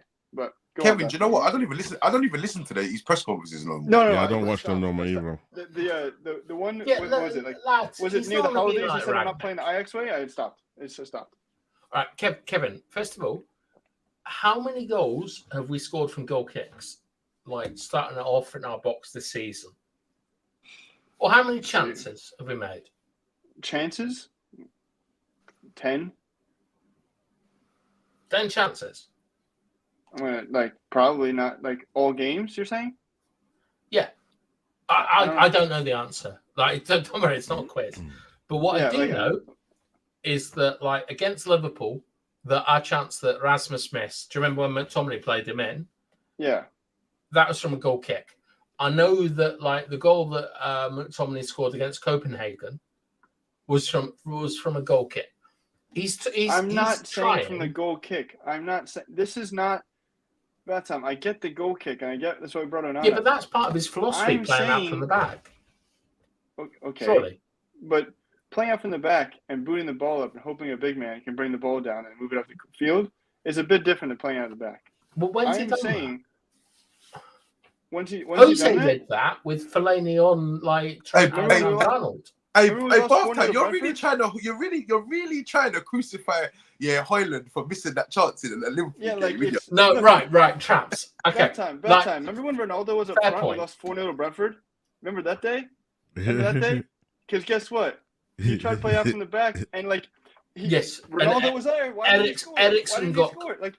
There's rules and regulations to, like, people, like, when saying stuff like I'm not trying to bash you, but you're defending one point, but not using any other statistics that you like to use for another point. I'm not. I'm asking you questions. Like, so I'm saying, like, right, so in that Brentford game, like, one of the goals was from Martinez losing his man at a corner. One of the goals was the transition where Shaw lost Mbueno from their corner. But the other 2 goals absolutely were from playing out from the back. So would you? I mean, for me personally, you die on your sword. Yeah, no, I agree. I remember when Brendan went to Liverpool. Like, there was this guy called Skirtle. Like, I know him. Yeah. Bold, yeah. Like, he used to mess up all the time in defense, and I'd be okay if I saw like errors in defense about technique and stuff. But what I'm saying is, like, if you think back to Forest, like there's a guy called Yates. Ryan Yates. Yeah, the centre back was playing as a 10. Well, I've no idea if it's a centre back. I never knew him before this game, but he impressed me because in like even situation, he carried the ball and he forced Delon McTominay into an error, and like Wan-Bissaka was covering 2 men. But for me personally, I thought that was on Ten Hag because he wasn't playing the correct like defense to protect against transition. And my personal opinion, what's against Brentford or Forest? Forest. Like, do you remember? Is this where you played Aaron Wan-Bissaka? No, that was the Tottenham game. Yeah. No, but even against the Tottenham game, it was absolutely terrible because like. But we can all agree that the positioning is poor and the duties that he goes out and does. But if you're professional footballers, Traps, I'm just gonna ask you a question real fast. If you see an issue on the field and you have say if you're playing the 6th row like Kobe, you see an issue on the field and the ball's coming, wouldn't you just run your heart out and try and get there? Yeah, 100%. These players, but Kobe doesn't have that running power. That's why they prefer McTominay. I'm not saying about Kobe. I'm just saying Kobe's recovery is not that bad though. I've seen him recover and still do well. If you're playing defensive, look at him against Skip you against see that ball. Yeah, but you're gonna have your moments in isolation. But generally, I've seen him recover and put pressure on an attacker and basically get us win a corner, whatever. Kobe's going to be a superstar, but this is the issue with Ten Hag, right? Is that you look at the best number 6s in the world. You're looking at Rice. You're looking at Rodri. For me, you're still looking at Busquets. They can all win duels in the air and on the ground. Kobe, he can't win them in the air. It's not his fault. No one in that midfield can. Have you seen these lot go up for head winning headers? They don't I think he feels he's gonna. I knew it. But cool. Anyway, let's wrap up. Let's move on. Because this is turning into a debate. I might have to make a debate. When I bring bath time, we're gonna have debates. That's what we're gonna do. Right now, we want you on our channel. I'll put you on with Jay. Yeah, I'm there. The agenda thing, innit? I'm there. Famous. I'm not. Yeah. That's what you're about. All right, cool. Let's quickly go into the Barada stuff quickly because Kevin doesn't know nothing about it. He knows bits and pieces. But basically, Barada's going to be Man United's new CEO. He's come from being City's COO. Obviously, he was working with Tixie's Man City's football director, and then I think they've got another CEO that's above Tixie. Yeah, Serrano. So obviously he was working basically under them, man. Cool. He's now upgraded from being a CEO at City to being a CEO at Manchester United. Obviously, in terms of title, that's an upgrade. So obviously, that's probably one incentive he's having. Manchester United is a bigger club. He wasn't the CEO at City? No, he wasn't the CEO. He was a COO. He was a COO. Yeah. So that's the second in command to the CEO, basically. So he's still got a position of power. He's basically somebody that likes to he's a numbers guy in business, but he likes to merge the numbers and business with the football on the pitch. That's him. That's basically in a nutshell from what I've heard from what Big Steve has told us and little bits of research I've done. Apparently he's been involved in helping City make money from their academy players, and he's also somebody that likes to know that he's basically involved in players' wages, what position you are in the league and stuff. What when your players that are incoming, are they worth that price? What position you're involved in the league? I watched the video and he was talking about positions in the league and Tottenham are here, Man United are here, why are they here, what's this, who's better at this. He basically analyzes numbers, basically. Whether it's where you are in the league, whether it's how much you're spending on players, wages, all of that. He cares about basically efficiency at clubs, basically. So we haven't had that at Manchester United for God knows how many, since David Gill. We haven't had people that care about the football and what's going wrong and overpaying for players and all of that stuff. Quick, do you want to highlight some things he's done, Traps? Apparently, he vetoed the Maguire transfer, so that's why City didn't buy Maguire. Apparently, he vetoed Fred. That's why City didn't buy Fred. He could have been involved with Rice. We don't know. A lot of people say Rice wanted Arsenal anyway, but he's probably one reason why City stuck to their price. So when it comes to being stern on prices, we shouldn't pay. We should pay. He's part of that. When it comes to making money out of the academy, I think he's good at that. And I think apparently Grealish and stuff like that, he was part of the reason why they got Grealish and Hojlund, apparently. Cool. So we've got somebody here that cares about how much you pay for players. We've got somebody here that cares about the wages you're paying for players. We've got somebody here that cares about how the players perform over time. So United, we've had players for 9 years, 8 years, 7 years. He's got a philosophy where he says players need to perform within 1 to 2 years or they're not good enough. Hence why you see City get rid of players first, second year when they're not good enough. They've done it with Bravo. They've done it with loads of whatever. So just knowing all of that in a nutshell, I might not be explaining it good. I'm not a professional. It's not my field. Yeah. Bye. Oh, no. So what do you think that's going to do for Manchester United? Obviously, apparently we're getting a deal with, we've heard names of Paul Mitchell. We've heard, who else have we heard? Bath Time and Traps. Oh, we've heard about... if you're talking about Dan Ashworth, that man turned me down when I was 14 at Peterborough United. Terrible talent ID. I hate it. But we're hearing a lot of names that are good, that they're best in class in terms of the positions that we're going to get them in, whether it's director of football, head of scouting, or whatever. So now you're hearing that we've finally got a competent CEO that knows how to be a CEO at a football club, and he's also part of the City group. So it's not just Manchester City he deals with. He deals with all the other clubs that City own. I think even Girona's under City in that as well. So is it what's the other one? Inter Miami? Is it Inter Miami? No, that's David Beckham's thing, isn't it? It's New York City. Yeah, City it's FC. like Adelaide. They've got a couple in Brazil as well. They've got a couple of them in Brazil as well. So anyway, quick. So before you go, Kevin, knowing that we're now getting a CEO who cares about the structure about the club and cares about all the numbers and stuff, and on top of that, it's looking like we're going to build a good structure around him. Like he's going to have the right people around him as well, director of football, etc., etc. What do you think that's going to do for the club, knowing that we're still under the Glazers as well, but then apparently Ineos are looking to overtake the Glazers over the next few years and all of that stuff? What are your thoughts in general on Ineos? And now they've made a power move and got someone from Manchester City, which no one saw coming. We heard it on the same day, and it became official for Manchester United the same day. So that's another new thing, another way Ineos have moved that surprised us. Normally, you hear things coming miles away. We heard it out of the blue. Everyone was shocked. Wow, he's gone for Man City. Boom, boom, boom. So what are your thoughts just hearing all of that kind of stuff? A few good points, right? And I've said this on Rhino shows all the time. I want us to play with the U8s to the starting 11 the same way. If we get a director of football, that'll happen. Big up Saeed in the comments, brother. Big up Saeed. So big up Firms as well.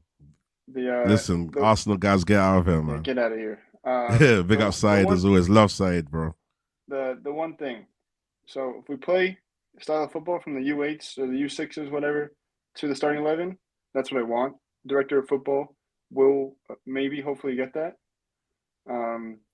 Understanding that if we make mistakes with recruitment, whatever manager comes in post Ten Hag, hopefully we all come, stays for a bit, and brings us back to playing good football. If that doesn't work, what I want to happen is then we just get another manager that plays another certain style of football that's similar. Not go out, start a whole nother project and get go from a De Zerbi to a Simeone type of thing. And the last part is if we mess up with buying players and we only give them 2 years and they're on a standard 175, 200 grand a week, we can get rid of them. Like if people don't understand in the comments or anyone here on the panel, if you're paying Maguire 370 or 350 or 325, or no, I think he's at 250 now, actually, sorry, but if you're paying these players this much, they don't want to leave. You have to agree with your club and the opposing club of getting paid. If you're getting 250 and you're in a contract, you don't need to leave. They don't need to leave. They'll just sit there and rot. And if we can get players out and then use that money to a good player like a Caicedo when we were linked to him in 2017, like for $4 million, like those are the type of people we want. We don't want the big names. I don't want these big names. Like I said in the beginning of the show, if it all goes shit, if it all goes down, go to the championship, bring this board and the club back up to glory days after that. But with that being said, boys, I had to bounce. But pleasure all. Big up, Kev, man. Big up, man. Nice to meet you, Kev. Bath time. What's your thoughts on this situation with the whole us getting a new CEO? I haven't spoken to you for a minute as well. So what's your whole thoughts in the direction that it looks like Manchester United are going in? And we're going to wrap up on this topic. First of all, like the video, people as well. Like the video. Go on. I'm sorry, Bath time. Big up Firms, man. Yeah, man. That's my broski. Right, for me, I'm a little bit disappointed, to be honest. Okay, like, go on. I haven't heard this stamper. Go on. I tell you what, right? Jean-Claude Blanc, or whatever it's called. Yeah. He was CEO at Juve. He was CEO at PSG. Mm-hmm. Like at Juve, he had a remit, right? He had two things to do. One, reduce the wage bill. The other, build a stadium. He accomplished both of them. Your man Barada, he was at Barcelona, ref scandal. I've got 115 problems, but arrest offence ain't one. Thank you. So, like, there's that hanging above him. And there was a guy at Juventus. There's a guy at Tottenham. I can't remember his name. Might have been Damien Conley, something like that. He was personally investigated for, like, doing naughty stuff in Calciopoli. Like, the new guy, Barada, he hasn't worked. He's worked as a CEO, which is on the ground. It's boots on the ground. I would prefer Blanc to be in charge, but whatever you say, I absolutely hate Dan Ashworth. He was the gatekeeper to my world. He stopped my dreams. Like, awful. Like, so I'm going to say he's bad at talent management, but he's probably so what? So good. Bath time. If we get if Brothers, obviously we've got Brothers in, and he's working with Blanc together, would that give you more of a comfortable feeling? Okay, that maybe would you feel better about that? Absolutely, because that's what apparently is happening, right, Traps, isn't it? Apparently, Blanc's going to be working with Barada. I don't really know. Like, I don't really know, but I just know that when Blanc was at Juventus, they didn't win jack shit, mate. That's all I know. Well, they got promotion and then won a lot. And obviously, before he showed up at PSG, they was champions, and then they signed Neymar. I think they weren't champions for another 3 or 4 years whilst he was there. But look, I don't know what his role is here.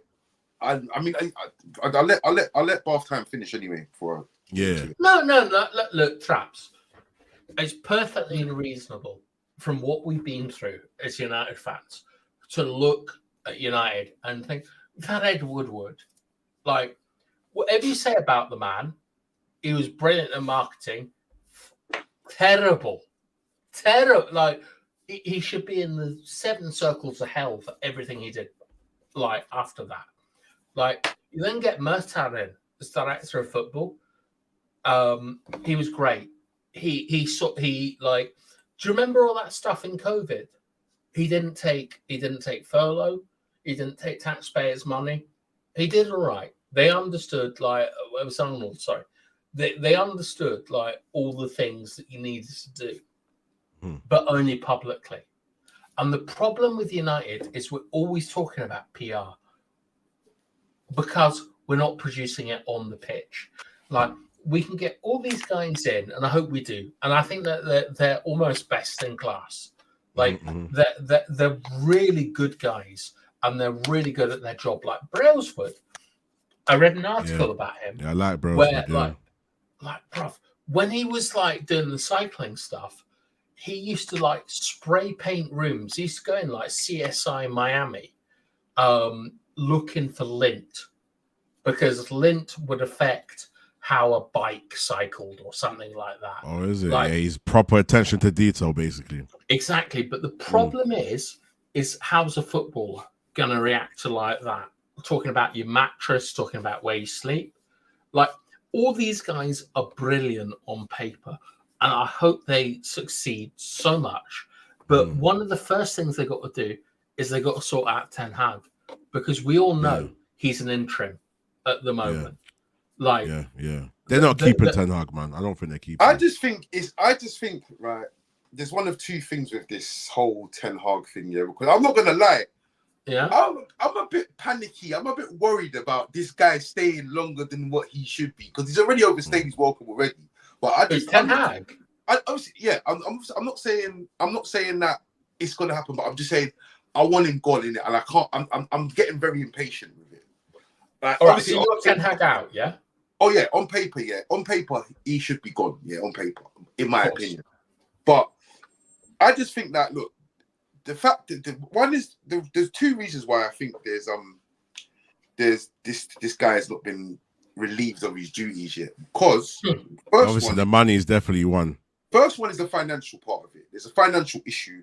Obviously, we've seen with FFP, and also another thing that I think is that I feel like these lot have also got bigger fish to fry right now, because they can say what they want to say. Oh, they're not right enough to season, whatever. But they're not saying we're not right enough to season because we have faith that the manager's going to turn it around. They're not saying that.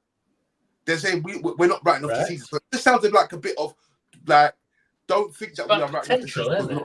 But I just think that they have a bigger fish to fry. So I feel like they're going to get obviously they've got the CEO, then they're obviously a sporting director of football. Then they'll all get together and they'll say, right, listen, what are we going to do about this manager now? Because there's no point in the CEO coming and saying, right, I don't want this manager. Do you? Yeah. And then the CEO, there's no DOF or there's no SD or nothing there to make these decisions. Because that's what they're trying to do. They're trying to build a structure and a dream team, so effectively. So they need to be able to get used to making decisions together. So I just think he's on borrowed time right now. And once all the positions above him are filled, that's when he'll be for the chop. That's what I think. Right. So what you're saying quickly, is, Barton, let me big up people in the chat quickly. So pause right there. Big up Warrior J as well. Sarcasm City Raid as well. Big up the Sarcasm City Massive. It's always love as always. It's love as always. That's my people's them as well. Big up Warrior J. Big up Sheik. Yeah. My people's, man. It's always love. He's saying big up Stephanie. 13 likes as well. United are dinnered. Yeah, word to myself. United are dinnered, man. But yeah, big up the people that are coming from Sarcasm City. Yeah, food or lunch. Yeah, United are lunch. But anyway, you guys like the video, man. Even if you're not going to stay here for long, please like the video before you leave. And we're quickly just talking about the Barada stuff, and we're going to sum up and we're going to finish up in about 5-10 minutes. But you lot, make sure you like the video, man, and appreciate the raid as well. Question. Yeah, go on. So, right. Okay, Traps, I don't disagree with you. I'm very disillusioned with Ten Hag. He's made crazy decisions. I think we can all agree on that. Yeah, 100% needs to go. All right, but, what Traps, I think, is saying is that United are kind of they're like dominoes. They're getting their house in order. Yeah. Tick, tick, tick. And then Ten Hag's going to go. But, right, Traps, we all know that Ten Hag did some good stuff in football. Yeah.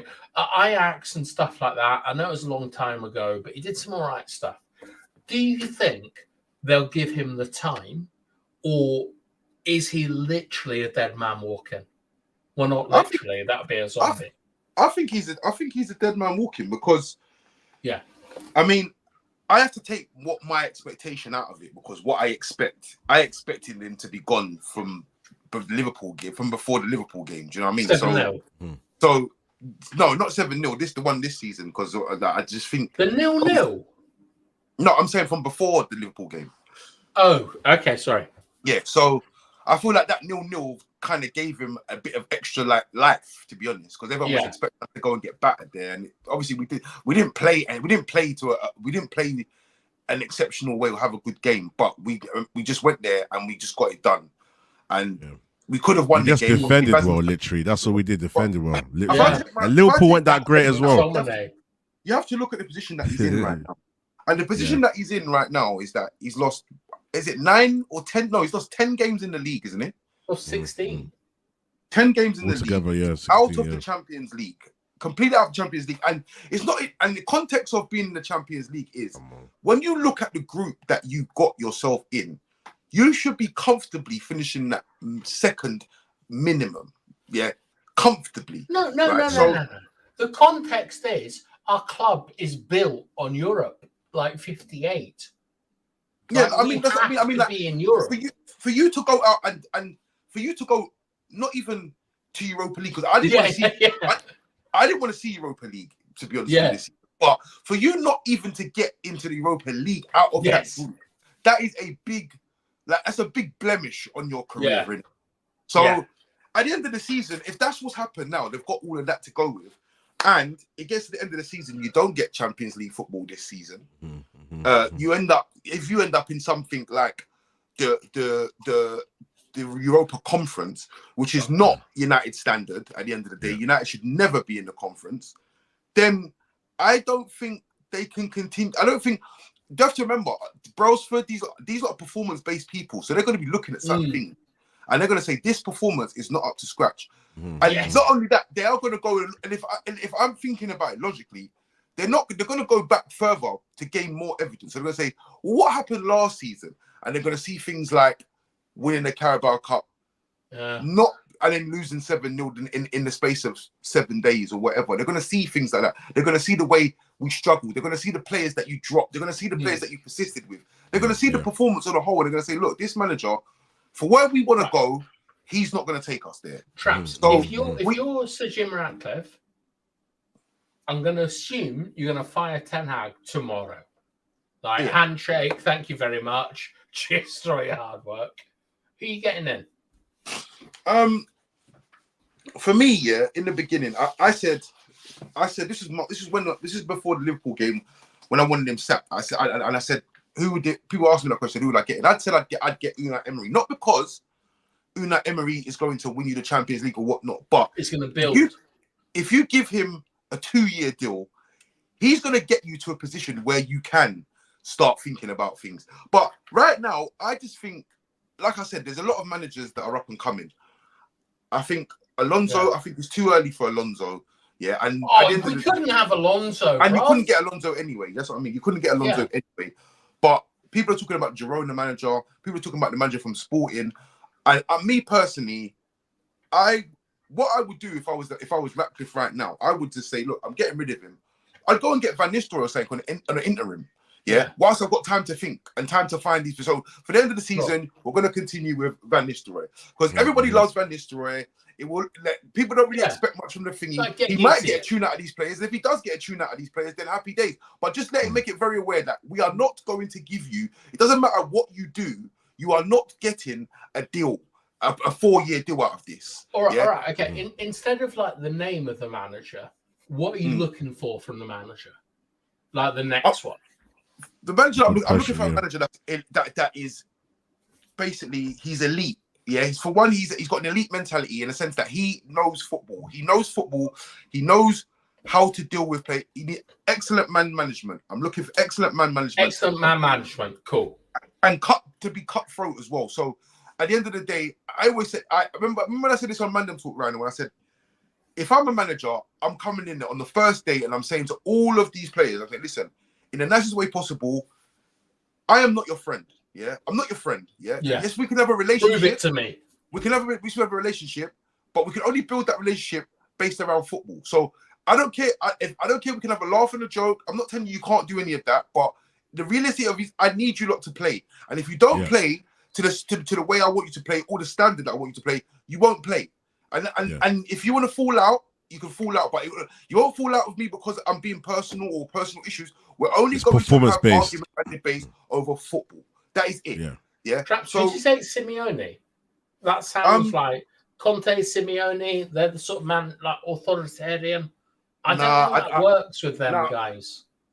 Do you know what I think it is? Yeah, I think Traps is more going on the sticking to principles and not favoritism. So if you're not playing good, I'm going to put another winger there. If you're in the defending, you're not defending well, I'm going to put another centre back there. And he's going to have a good balance in consistency and the levels that everyone should play at. And if you don't play at that level, then you get subbed. That's how you get back to favourites. Is they do the basics, right? Yeah. I don't understand why managers under pressure pick Marcus Rashford. Marcus Rashford has everything you need to be a world-class footballer, except for a brain. Yeah. Do you know what I mean? Yeah, like 100%. And it goes back to what Leon said. Front three should have 2 players with high IQ, and you can afford to have 1 bozo because the 2 people could cover. Do you know what I'm saying? You can't have 2 or 3. You can't have 2 bozos and 1 smart player. Not for me. You can't have a bozo in a team. Everyone at all. Obviously, we don't want a bozo at all. Yeah, facts. Yeah, obviously, right. Do you remember that goal we conceded against Tottenham, like last week, where Bentancur scored? Oh, bro, don't even remind me about. Oh my god, who's the first person that makes an error is Rashford. Yeah, like and Ericsson, I swear it was Rashford as well when against Forest as well, that game as well. Yeah. Now I don't know if that's Rashford's fault. Like, I don't know if that's coaching, but I played football to a very good level. Like, it put food on my table. And I know that real footballers look like, it doesn't matter what the coach or the captain says, you solve problems on the pitch. Yes, exactly. Facts. Do you not hear me saying this? It's about taking initiative. And saying, but the players don't even have pride enough to do that. It was the last show. Do you remember? And I was saying about Onana being in the box and saying you can have a plan, but in the game you're going to see things, and you need to make sure you're overseeing. Read the game and understand. Okay, you know what? The circumstances just changed. Let me be smart. Yeah, 100%. Go on, bath time. If one person does something stupid, it's idiocy. If 2 people do it, it's a plan. And the problem with Onana is that guy, I don't care if he's unorthodox or whatever, I think he might make it, but he's not going to make it at United because none of the back 4, and we've seen this. We've seen Johnny Evans, we've seen Maguire. They've booted the ball instead of giving it to him. And do you know what the crazy thing is, right? Everyone always talks about Bravo and Joe Hart. Oh, they use that example. Yeah. Do you remember what happened? Do you know what happened to Joe Hart in Italy? I can't remember. It got leaked very early on from Juve that their their analysis was that Joe Hart was weak on the near post. And for about 7 games, Joe Hart conceded on the near post. It finished him. It wasn't just like the clubs, it was everyone knew shoot near post with Joe Hart. And strikers were like kind of pretending to shoot far post, then go near post, like Cavani or Mbappe. How that didn't happen to Onana, I don't know. I'd love to live in a world where Onana wasn't lobbed against Lyon in a pre-season friendly at Old Trafford. But what I will say is that when we're all talking about like United and all this stuff, first of all, when you talk about a player like Scott McTominay and you talk about a player like Rashford, you take away the goals from Rashford, what do you get? You take away the goals from McTominay, what do you get? That's why we need players like McTominay. And the second thing is that all these guys in the boardroom, great. I'm a real fan of it. They're all best in class. They're all working for Spotify. They're doing great stuff. As fans, we need it on the pitch. We need to see players committed on the pitch and stuff. And I want an end to Jadon Sancho's, Donny van der Beek's, and all these other people. And also shout out Stephanie Griffiths and Andrew Green. I love he's not wearing a shirt. Do you know what? You see with this Barada guy as well, Like what people more, were saying. on, I've heard little murmurs, people saying, "Oh, he's like we just obviously he's only here because obviously we've offered him a better role. We've offered him." What you have to remember is he doesn't have to love this club. You know, he doesn't have to love this club. He doesn't have to love anything that's going on. He just has to have self-pride and self-care to know that he wants to be the best. Yeah, so he wants to be the best. So as long as he's got that, then you're gonna see him making decisions that are gonna be a reflection on him. So he's not gonna say to you, "Oh, let's get this guy in because I'm here for a payday," because that's not what he's here for. He's not here for a payday. And his CV suggests that as well. To be no. That's such a good point, because the thing is, right, is the only competitive advantage in business you have is your name. It doesn't matter if you're like living on the streets or you're Bill Gates or whatever. Your name is what rings it's out. a reputation. The only question we have about Barada is if it's about the 115 charges, because everyone is leaving City, on management things. He's been there since 2010. People say he was culpable. People say he wasn't culpable. It would, that's your main concern, basically. That's your main concern. Would you be surprised if United appointed a guy that is going to get imprisoned for match fixing in Italy? Won't be surprised. That's what we need to move away from. There's been reports though saying that he's got nothing to do with it, apparently. Yeah, but that's not a legal thing, isn't it? I've seen documentaries about Michael Jackson fucking dancing as a car. There was no. There was. Sorry, that's not. Do you know what I mean? Moonwalker. We've all seen it. It's past midnight anyway, so I think anything goes. You should be going towards it. Yeah, I just think that Barada's been given an incentive to come here, because at the end of the day, look, if he walks out of this job in a decade's time, and Man United have won multiple leagues, Champions Leagues, whatnot, he can say, you know what, I'm chilling for 2 years, but in 2 years' time, when he says I'm out of retirement, there's not a club in the world that will say no to him. So, you know what I mean? This is a move. Give me the other side. Give me there's another side to it. Obviously, give me failure. What's failure for him? He could come here and it could be an absolute disaster. But at the same time, what you have to remember is that I just don't think, coming from Man City when they got the likes of Serrano, Tixi, was that easy? Was that easy? He's got all of these people around him. I don't think he's coming here and he's coming alone. So I do generally think that there is a something being formed here, but it's formed, the way it's being formed is in a good way. So they've got the CEO now. So maybe they're going to have a conversation about who should be the sporting director. Right, but you say in a good way. How is that in a good way? Hey, Bartam, I think the only way, sorry to cut you off, I think the only way that I think Brada will fail at this club is if he doesn't get what he needs. But I also think that he's smart enough. You know what, everyone that's come to United and failed, they've had a pedigree, but they seem to be either past their time or been sold a dream. Or they've been sold a dream, Now, if we go through that, it's gonna take too long. Let me summarize it quickly. Give me two. So all the managers that have come, they have not succeeded for whatever reason, So I just use that as an example, because Ten Hag has come, he felt like he could make changes, and somehow it's not worked out. He's not a COO. No, I'm just using that as an example of the fact that since Ferguson and Gill and all of that left, whether it's managers, players, they all come here and they fail. Managers, players, board members, everyone. No one's come and succeeded in any way. No players come here and succeed in any way. This guy doesn't look like, looking at his CV, compare it to all the other managers, and if you use management and players and you use that as an analogy of, okay, this is what I do. I've now come to United to show my expertise, and I'm going to show that I can change United. Why would you use that as an analogy?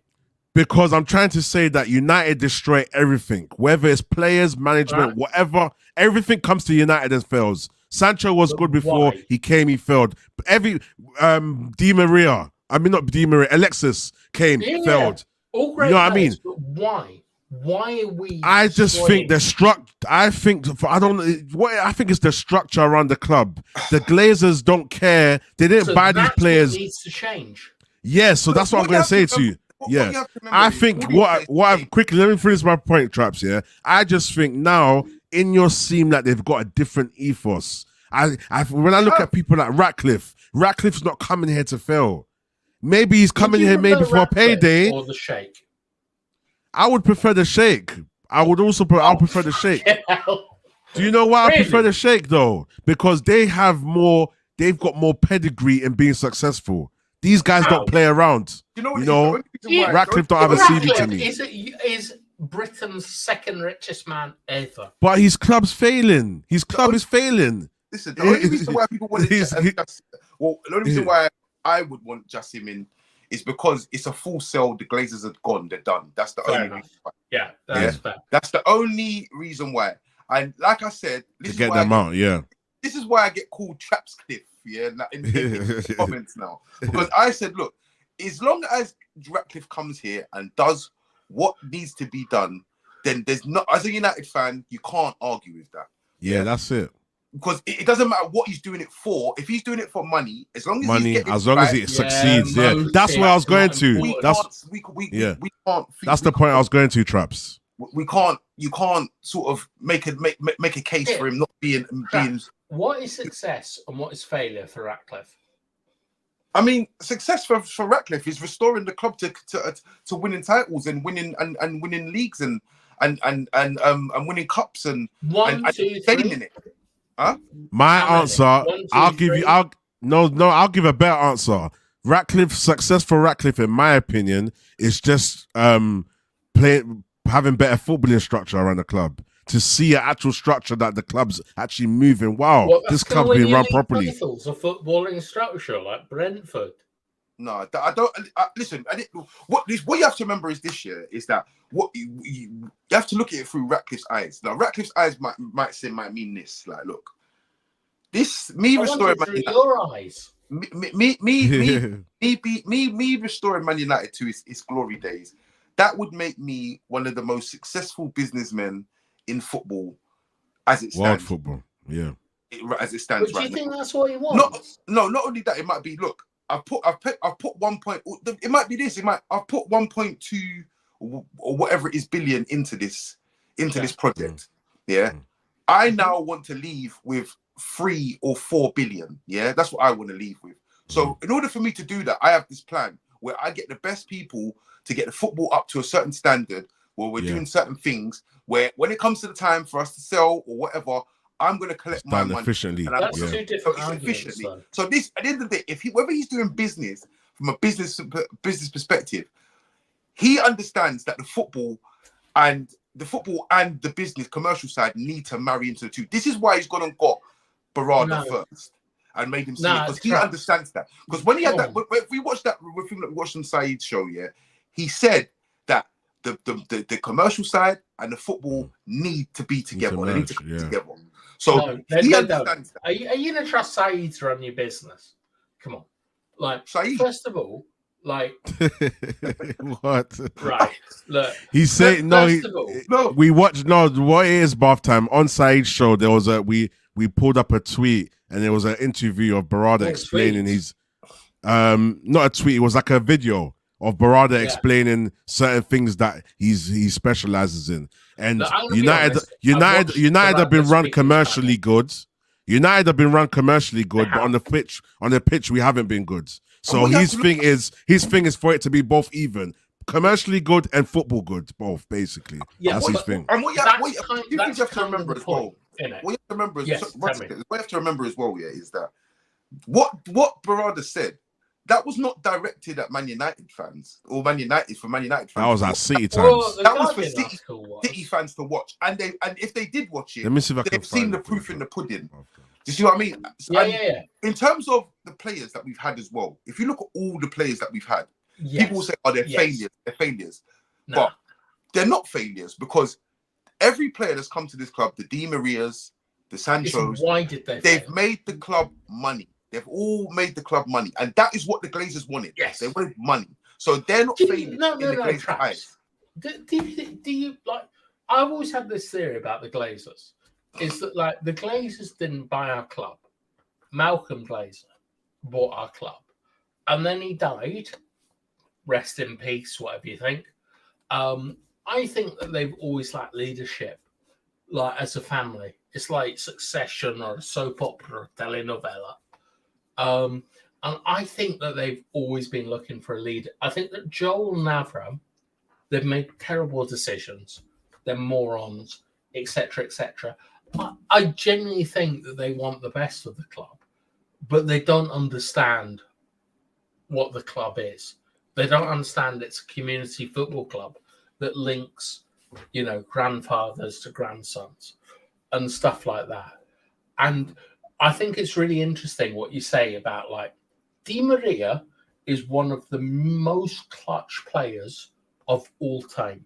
He's scored in more finals than Ronaldo. He's incredible. Why did he fail?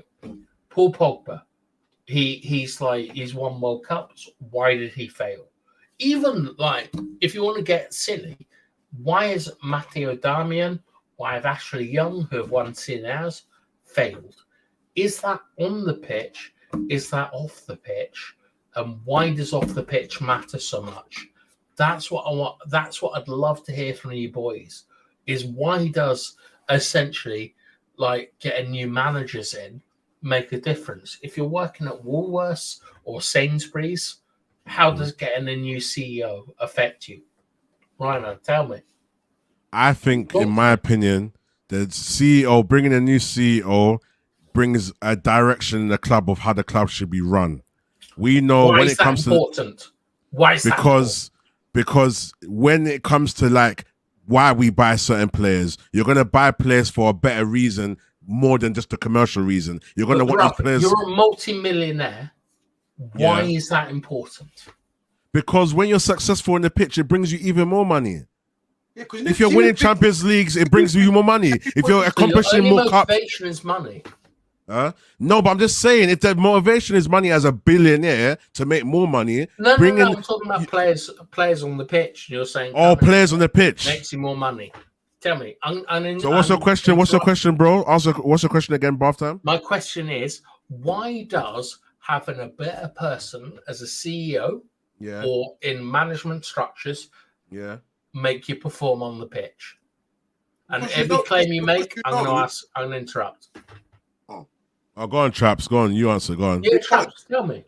With a CEO, with people above you that demand certain things. For one, certain players, it's like in the workplace. You know, there's going to be people in there taking the piss, turning up late, not pulling their weight, not doing what they should be doing, If that trickles down, that trickles down, and then the Reagan economics. High standard and says, look, these players are not performing to the level that we want. So we need to either get rid of them and get players in. And what will happen is that he will expect recruitment. Recruitment will be coming in of players of a certain standard that can do the jobs. No. Those two different points. The first point you've made is that players are scared of losing their jobs, essentially. That it's trickled down. No, but some of them are not good enough. Some of them are not good enough to have the job. Sorry? Some of them are not good enough to have the job. Yeah, but that how is that on the CEO or the management structure? Because it's up to the CEO and the club to ensure that the recruitment is correct. That to ensure that everyone from the sporting director to the director of football to the coaches to the flipping ball boys on a match day are doing their jobs properly, because they're running a business. Everyone wants to. If you're running a business, you always want it to be run efficiently, and you want to be run to the best of the best of. You want to be the best in your field. Okay, fair enough. Let me ask you this: if I were to give you like responsibility, accountability, who should be informed and who should be consulted. So responsibility, who should be informed, who should be consulted, who should be accountable. In terms of football club, who would you say that is from manager, CEO, etc.? Who would be accountable? Right, let's say, right, Traps, me and you, we go out, we see a guy on a park, we go, yes, that guy we need at United. Who should be responsible for him? Who should be accountable for him? Who should be consulted? And who should be informed in a football club structure? I don't really understand, to be honest. Right. Like, so we go out and see. So I'm talking. What are we? We just normal people. We just see them. No, we're scouts. So we're scouts. So obviously we'd inform the club and say, look, we've seen this guy. This is what we've seen. So are we accountable for that? Yeah, we should be. Yeah. More than the manager. It works hand in hand, I guess. Not because but bath time. A scout's job is to look for players. If a scout can't find players of that ilk, he's not a good scout. So he's not doing his role properly. Right. He's a scout. His job is to scout. Tell me about Anthony. Who is responsible for Anthony? Who is accountable for Anthony? Okay, but do you know why that one's different? Because Ten Hag took the realms of being the scout, and he's not a good scout. So he's going to be held accountable. You're giving labels to who should be. No, Ten Hag was given the realms of jobs that he's not capable of doing, and therefore he's accountable for that. But then the reason why he was given that role, and he shouldn't have been given that role, you then don't go higher up. Who gave Ten Hag those roles? And then you're now going to look at the owners. Okay, right, when you guys brought in the people that are above him, Rhino, accountable for Ten Hag, like 100%. 100%. Yes, 100%. All right, who? Yeah. Whom? The Glazers, 100%. I would have said no. The Glazers just signed checks. I would say it was accountable. Then you go down to Richard Arnold. Richard Arnold and them, man. Richard Arnold, it'd be Murto, it'd be those men. Yeah. Them, man. 100%. Right, go on, bath time. Go on, so develop it. I see you're going somewhere with it. Go on. Let me give you an argument that actually happened. This is from Laurie Whitwell in The Athletic. Okay. He said, let's take this as truth, but what he said, reported, is that with Anthony, Ten Hag wanted Anthony. Murta went out. He tried to negotiate a price, about 25 million. That's what his scouts informed him. They said no. Like, Ajax said no. So he came back and he said no to Ten Hag. Ten Hag phoned up Joel Glazer and said, we need Anthony. Pay whatever. A couple of months later, so Ajax sold some players. Ajax said 90 million. Eventually, we got them for 80 million euros. Who is responsible and who is accountable for that transfer? And that's really important. Like, responsible means looking after them, developing them, and accountable is obviously like when the buck stops, you're like, look, you signed Anthony, you're a moron. You got to go. Tell me right now, in your opinion. I think Ten Hag. Or Traps. Yeah, Ten Hag. Why? It's Ten Hag's thing because Ten Hag was persistent. He identified him. If you look at it was Solskjaer. Yeah. If that I read that report, Solskjaer, the valuation that they came to was 25 million. Now, the reason why Ten Hag is to blame for that is because people, what fans wanted was the manager. He needs to be backed. Yeah. So by going and overpaying for somebody because the manager wants him is a sign of showing you that you are now being backed to the sum of Traps.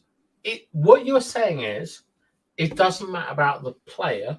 It's that when a new manager comes in, they have to like show we're behind this guy. We've appointed him. We're giving him money. Doesn't matter about the player. Let's go.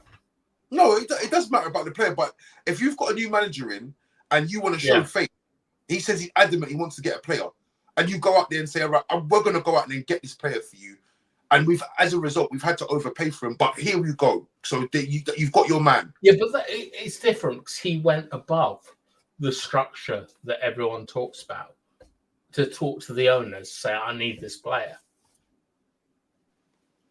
So I know you're Ten Hag out, but does that make you more or less Ten Hag out? I just think, look, they've given him. I just think I'm not really in the like. We see with the money thing, yeah. Obviously, the money's been spent. I just feel like when you spend money as a manager, if they're your signings and they're not board signings, this is your signing, which is very evident that Anthony is Ten Hag signing. So if you've allowed that, who are the other signings? Huh? Who are the other signings that are Ten Hag? Like you put in Casemiro? I mean, people say Casemiro is a board sign. I don't know, but I'm talking about the whole Anthony thing because the £70 million that we paid for Casemiro, you was always gonna pay that for you for the likes of Casemiro. He's won the Champions League 5 times. He's come fresh out of winning the Champions League as well, by the way. So it's not gonna be. You're not gonna get him for cheap. But Anthony, that was someone who Ten Hag was adamant that he wanted, and he persisted with it. So therefore, you know, it might be a thing. Well, you want players. Well, we're gonna get them because I don't think for 1 second there's like we need a right winger, and this is the only right winger that we have. I'm pretty sure they've offered him cheap alternatives. I'm pretty sure they've offered him just other people in general. So he's now turned around and said, no, this is the one I want. I want this guy. So when you're adamant that you want something, you're not adamant on the player, not a profile, yeah, it then becomes because what I would say is, all right, we're gonna go and get him. What's the difference? It's on you. If it doesn't work out, it's on you. No. Player and profile. What's the difference? A profile is a player is just basically attributes and what players can match those attributes. So if you're looking at right wingers, fast, tricky, can beat, can take his man on, very good in 1v1 situations. Or you might have a different profile where that winger is a hold-up winger and he's not really fast, but he's very technical and he plays. You know what I mean? There's different profiles. So basically, you can buy a player based on his name, or you can buy him because his name's Jadon Sancho, or you can buy him because he does this. I think that's the difference between a player and a profile. Look, Jadon Sancho, he was incredible. He was bought for his name. No, yeah, but the reason why he's bought for his name is incredible statistically. And like we talked about Martial earlier. Like Martial is out for 10 weeks with the groin operation. Yeah. Like I don't know what level you lads played at, but you can delay operations to help with your season and stuff like that. And personally, for me, I think that Ten Hag is essentially autistic. Like, I do. Like, I think, like, look, it's crazy, isn't it? Like, Sancho, like, the guy didn't even play against Arsenal and he's getting called out. I mean, what are your social fucking skills? Sorry, what are your social skills doing that? Yeah. So I think that there's been a conversation with the club and that Martial has agreed to an operation which will help his career further forward. It gets him out of the team, stuff like that. But I think Ten Hag is a complete moron in how he deals socially. He's definitely a thing, where Martial's kicked off and said, listen, this geezer, has done this, he's done that, and they said, you know what? There's not really much we can do about it right now because he's writing people off. He's wrote that. People out the team. So do you know what? Just go and have your operation, mate, and would you keep Martial traps? No. No way. Like with I mean Hojlund, like there are question marks with him, surely. Like if Hojlund gets injured, we know he's got back. We know he's got like back. I'm not I am, but I'm not that kind of doctor, so I don't know like what the correct terms are. But he's got like stress injuries and stuff like that. If Hojlund gets injured, who's stepping up that striker position? You're gonna have to put. You know what Ten Hag's gonna do. He's gonna listen. When Martial was fit, he still played Rashford in the 9. So that's who's gonna play in the 9. Well, he played Sancho in a false 9 in the friendlies. Yeah. And that's how that worked out. Look, the Martial is not staying here. Yeah, not under my watch. Yeah, that's true. Yeah, he's not staying here under my watch. But I just think the club's probably turned around after he's obviously complained about the situation. He's probably turned around and just said, "Look, mate, there's nothing you can do. He doesn't want you to play. He's not going to play. You've fallen out with the manager. Look, just go and have your operation because that just keeps everyone sweet. You can go and have your operation. You're still getting paid. It's still on our watch." But for me personally, they should have just ripped up his contract and said, "Listen, there's your money. See you later." But then that's what kind of makes me think that maybe they're just like, we're sick and tired of these complaints. Obviously, we're going to get rid of Ten Hag, but we don't really want to say too much. And obviously, Martial's not really part of the plan. So they say, "Look, go and have your operation," because it just gets him out their hair, innit? Really. Yeah, no. Just listen. At the end of the day, we know Ten Hag needs to go. You feel me? And I just feel like this club. Are you Ten Hag out? Yeah, 100%, man. I don't see him changing the situation around because he's making too many basic mistakes. You know, it's the example you give. You know, if you're working on a shop floor and your job is to keep the aisle clean, and every time I keep checking the aisle, it's messy, or the basics of you keeping everything organized is just the easy stuff. Forget just like the next level stuff you can be as an aisle attendant, but just the basics of keep the aisle clean, make sure everything's neat. And you can't do that, let alone maybe, let's say, having ideas to make the aisle better and even, you know what I mean? Like, whatever. He's not doing the basics like this club. He's gonna spend 100 million right now, right? Yeah, he's gonna spend 100 million on Onana and Mount. Yeah. Now in January, yeah. Bearing in mind, yeah, Mount's been injured for God knows how long, hasn't really played. Yeah. Onana, we could have got him on a free. Onana's been a disgrace. Yeah. Yeah, absolute disgrace. If we're gonna be honest about it, he's been a disgrace. He single-handedly kicked us out of the Champions League. So when I'm thinking about it like this, I'm thinking, these two players you could have done without, to be honest with you. And now it's January. People are talking about Hojlund not being. Obviously, people say that Hojlund needs support or Hojlund needs this. They're now upstairs looking down the back of the sofa for coins to go and get a fucking striker. Like, that's what I'm saying. It's like, if you didn't do stupidness in the summer, you would have 100 million to go and spend right now. Yeah. So really, traps. But bath time, that goes back to your point as well. The way the clubs run trickles down. And if you're hiring incompetent people in all departments, it all reflects on the people at the top. So if right now all we know is right now the Glazers didn't care about the footballing side. Now, and we care about the footballing side. Ineos's job right now is everything football-wise is going to be on Ineos and Ratcliffe. That they're going to take the final blame. See, right now, you could have done without Mount. You could have done without Mount. You could have done without. I don't know. I doubt it. You could have done without Mount. You could have done without. Why? No. Right. So Mount against I think it was Fulham played 23 passes. McTominay against Liverpool played 25 passes. Like your manager. I'm not saying it's your man. Sorry, Traps. You want him gone. Like, he's looking for a box-to-box midfielder that isn't touching the ball on the right-hand side. Same as Arsenal. Like, he's trying to play like, it's crazy what he's doing. I'll tell you what. Let's go it this way. Konate is Liverpool centre-back. Van Dijk is Liverpool centre-back. Do you guys know what the difference is between Konate and Van Dijk?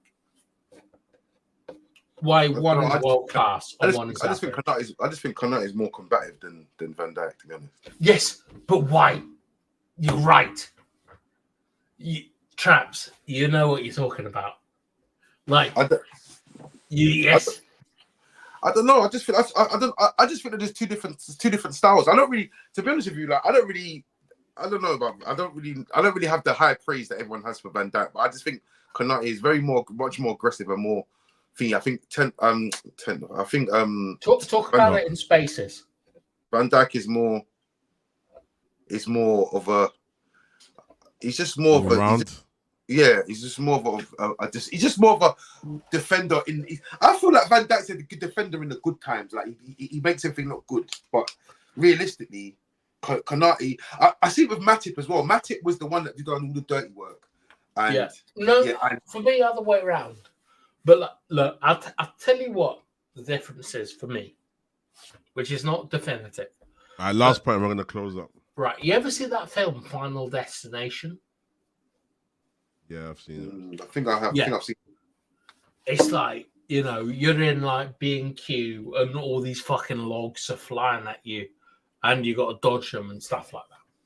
Like Van Dijk, when you're a footballer, you have to make a decision. The ball, the player, or the space. What do you defend?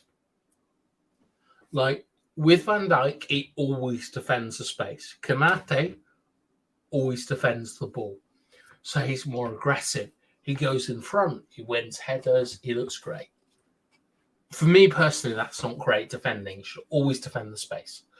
With United, we're asking, get this, we're asking Lindelof and Maguire to defend the space in front. Not behind, but in front. So you'll see, like when we play with this crazy style, Lindelof is running around like he's got rabies. Like he's trying to win the ball. Maguire always doing it as well. And it's like, I don't want to diss Ten Hag. He will know more about football than I will ever know in 1,000 years. But I don't understand what he is doing. And I don't think the players do either. Yeah. And like for me, I love McTominay. Yep. He's not using him correctly. McTominay should always be a box-to-box midfielder. But don't you? But Bath time. What manager has used McTominay correctly? You said they all favor him, but has any of them actually used him correctly? All these managers that have all favored him, which ones used him correctly? Ryan, how are you going to ask a question and interrupt me? Steve Clark. Steve Clark, who's that? Scotland manager. Oh, the Scotland. Yeah, I'm talking about at United. You said that United, every manager favors him, but have they all favor him? But did any of them use him correctly at United? Right. We recently played Nottingham Forest. Yeah, Kobe Minu got substituted at halftime. yeah. You remember that? And we all hate, and we all angry. Majority of fan base was angry. Why was he substituted? You tell me. I know you've got a theory. Well, it's not a theory. It's he lost every duel. Dribbling. He's in the graveyard shift. McTominay's not going to do any different. McTominay will win duels. Like right now, I know everyone. Like everyone thinks it's weird that so Traps. You don't know this, and forgive me. Everyone thinks my accent works against me, but I played as a professional footballer in Chile. Right? Not the highest level, but it was the best level I could get to.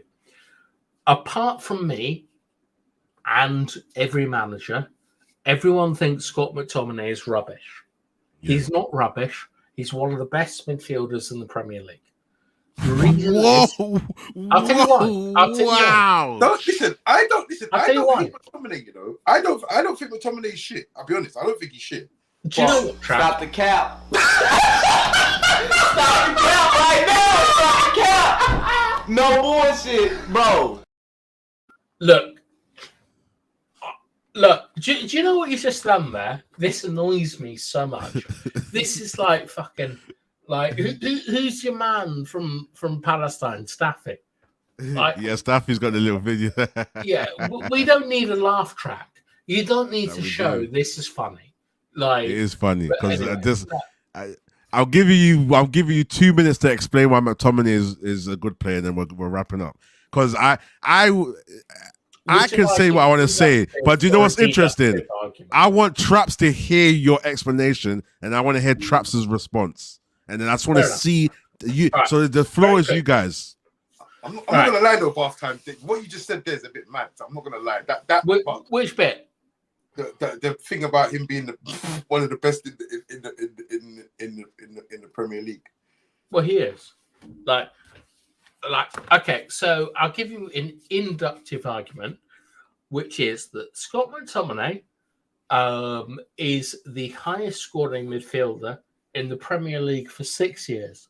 He is leading the goal scoring charts in European football. He is picked as a captain, Manchester United, and this is opinion, but I think that he has demonstrated that he has been the number one choice for every single manager since he's been picked. Okay. Like, if you have no disagreements with that, we can proceed. But is anything I've said there wrong? Go on, you just land your point. You land your point. Thank you. So what I'm saying is that everyone in football thinks he's okay. People in social media thinks he's not okay. And that is probably because we underestimate what is needed in a proper football match as people on social media. For example, we will think that winning a header in the air is less important than turning on the half turn. Scott McTominay has a lot of problems in his game, but everyone has picked him. Everyone. Ragnick, Ten Hag, Ollie, Jose. Your other one, Van Gaal. The reason why is that Scott McTominay does everything you want in a football match. He attacks and defends the channel, which is the space between the left back, which is space between the fullback and the centre back. His position as a box-to-box midfielder, which is how Ten Hag's playing him, is that he doesn't get involved in ball circulation. He wants to touch the ball as less as possible. He wants to be the final touch on the ball, and he wants to run the channels. If you look at Martial's goal against Fulham, great example. If you look at his goal that he scored against Copenhagen, great example. For me personally, I'm all right. I'm more than all right. I'm a good footballer. I sometimes look to players like Scott McTominay about what I should do on a football pitch. And when people say he's hiding, which is a common complaint, I think, it's literally they don't understand how a football match works, because when he's hiding, he's behind and in between the pivot. And I don't want to make I don't want to make a call to authority, but the best thing that anyone can do when talking about Scott McTominay is say why he's played instead of why he isn't played, because it shows the bias that people have about what they think is effective and what isn't effective in a football match. And I'm so sorry that Traps has gone. I thought Traps was class, to be honest. He's here. Yeah, so that's what I'm saying, Traps. Very willing to qualify anything that you disagree with. All right, I'm going to ask you one question, just one quick answer before Trap goes in. Would Pep pick McTominay, yes or no? Absolutely, because he puts the line higher. All right, cool. And then Trap's gone. You've heard his debunk. You've heard him break down. I need to say that again. Rodri only plays for Manchester City because the greatest number sixes, including Busquets, win the ball in the air. And this is why Kobe Mainu will never be in number 6 under another manager. That's why Rice is elite. That's why all of them are. The first thing is winning your physical battles. Go on, Traps. What do you think? Turned down by Dan Ashworth. I mean, like I said, I don't hate McTominay. I don't think McTominay is a shit player. I don't hate him either. I think McTominay is a squad player, yeah. And yes, he has certain things that are good. I feel like he's offensive. He's offensive his offensive play is good. I don't think his defensive play is good at all. And why not? Because I feel like he makes way too many mistakes in and around danger zones. Yeah, in defensive transition. Okay. Right. So defensive transition. I'm not going to get technical on you or try and make you look silly, but what is a defensive transition? A defensive transition is when you've gone like, for instance, from an attack. Yeah. When you're attacking and you've lost the ball and now you have to switch go into defensive mode. That is just a transition. No. Well, I mean, right, Traps. I don't want to patronize you, but probably am. But it's not my aim. When you're in a defensive transition, there's two things you need to look for. The first thing is how many people you have like backing you up. If it's 5v5 or 5v6, it's very different. So if you think back to the game against Wolves, like first game of the season, Casemiro slides, he goes and commits, and he puts everyone under pressure. If you go to the Nottingham Forest game, where Morgan Gibbs-White scored, and McTominay went and doubled up against with Dalot against Langer, what McTominay did was technically better because but you're talking about moments. I'm talking about in general, overall. No. I'm talking about principles. I'm talking about defensive principles. Like when you are even, when it's 5 versus 5, for example, you have to give up the space instead of committing. Like McTominay doesn't always make the right. He doesn't always make the right decision. But what you have to look at is what I'm telling you, which is about like the basics of football, and then why does every manager pick him? This is a better question. You wouldn't put him in a 6. Would you play McTominay as a 6? Am I allowed other players? No, are you saying 6 best McTominay position? right now, you've got a 6. You need to put someone in the 6 right now. You've got McTominay. That's where you need to feel. Are you putting McTominay in the 6 right now? I would be comfortable putting McTominay at 6, but I don't think that's his best position. Right. So that's my point. My point is that McTominay, for what he does, him playing defensive roles is not what he should be doing. Why? Because he's not good at it. All right. What do you need to be good at it? Probably you need to be tactically aware for one. You need to be able to make decisions and understand certain things in a game. Like how many? Like for instance, I can recall at least 4 times McTominay has conceded penalties over the last I'm talking probably over the last 12 months. That's somebody who when it comes to defensive, he gets lost. I've seen him lose his man at a corner. Yeah, I've seen him do that twice. In fact, lose his man at the corner and end up grabbing hold of a shirt, pulling the man down, and conceding the penalty. I've seen him do that a couple of times. Chelsea, where Casemiro scored the equaliser. For me, McTominay in defensive moments is not good. But if you're playing to his strengths, which is i.e. further up the pitch, then McTominay can be. I can see McTominay in a 10. I can see him in a 10 doing very well in a 10. I can see him doing that. Yeah, because I need. What do you mean?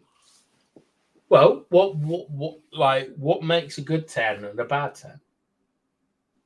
A good 10 is you have to be creative. Yeah, you have to not. What does creative mean? It means you have to be able to create chances for your forwards.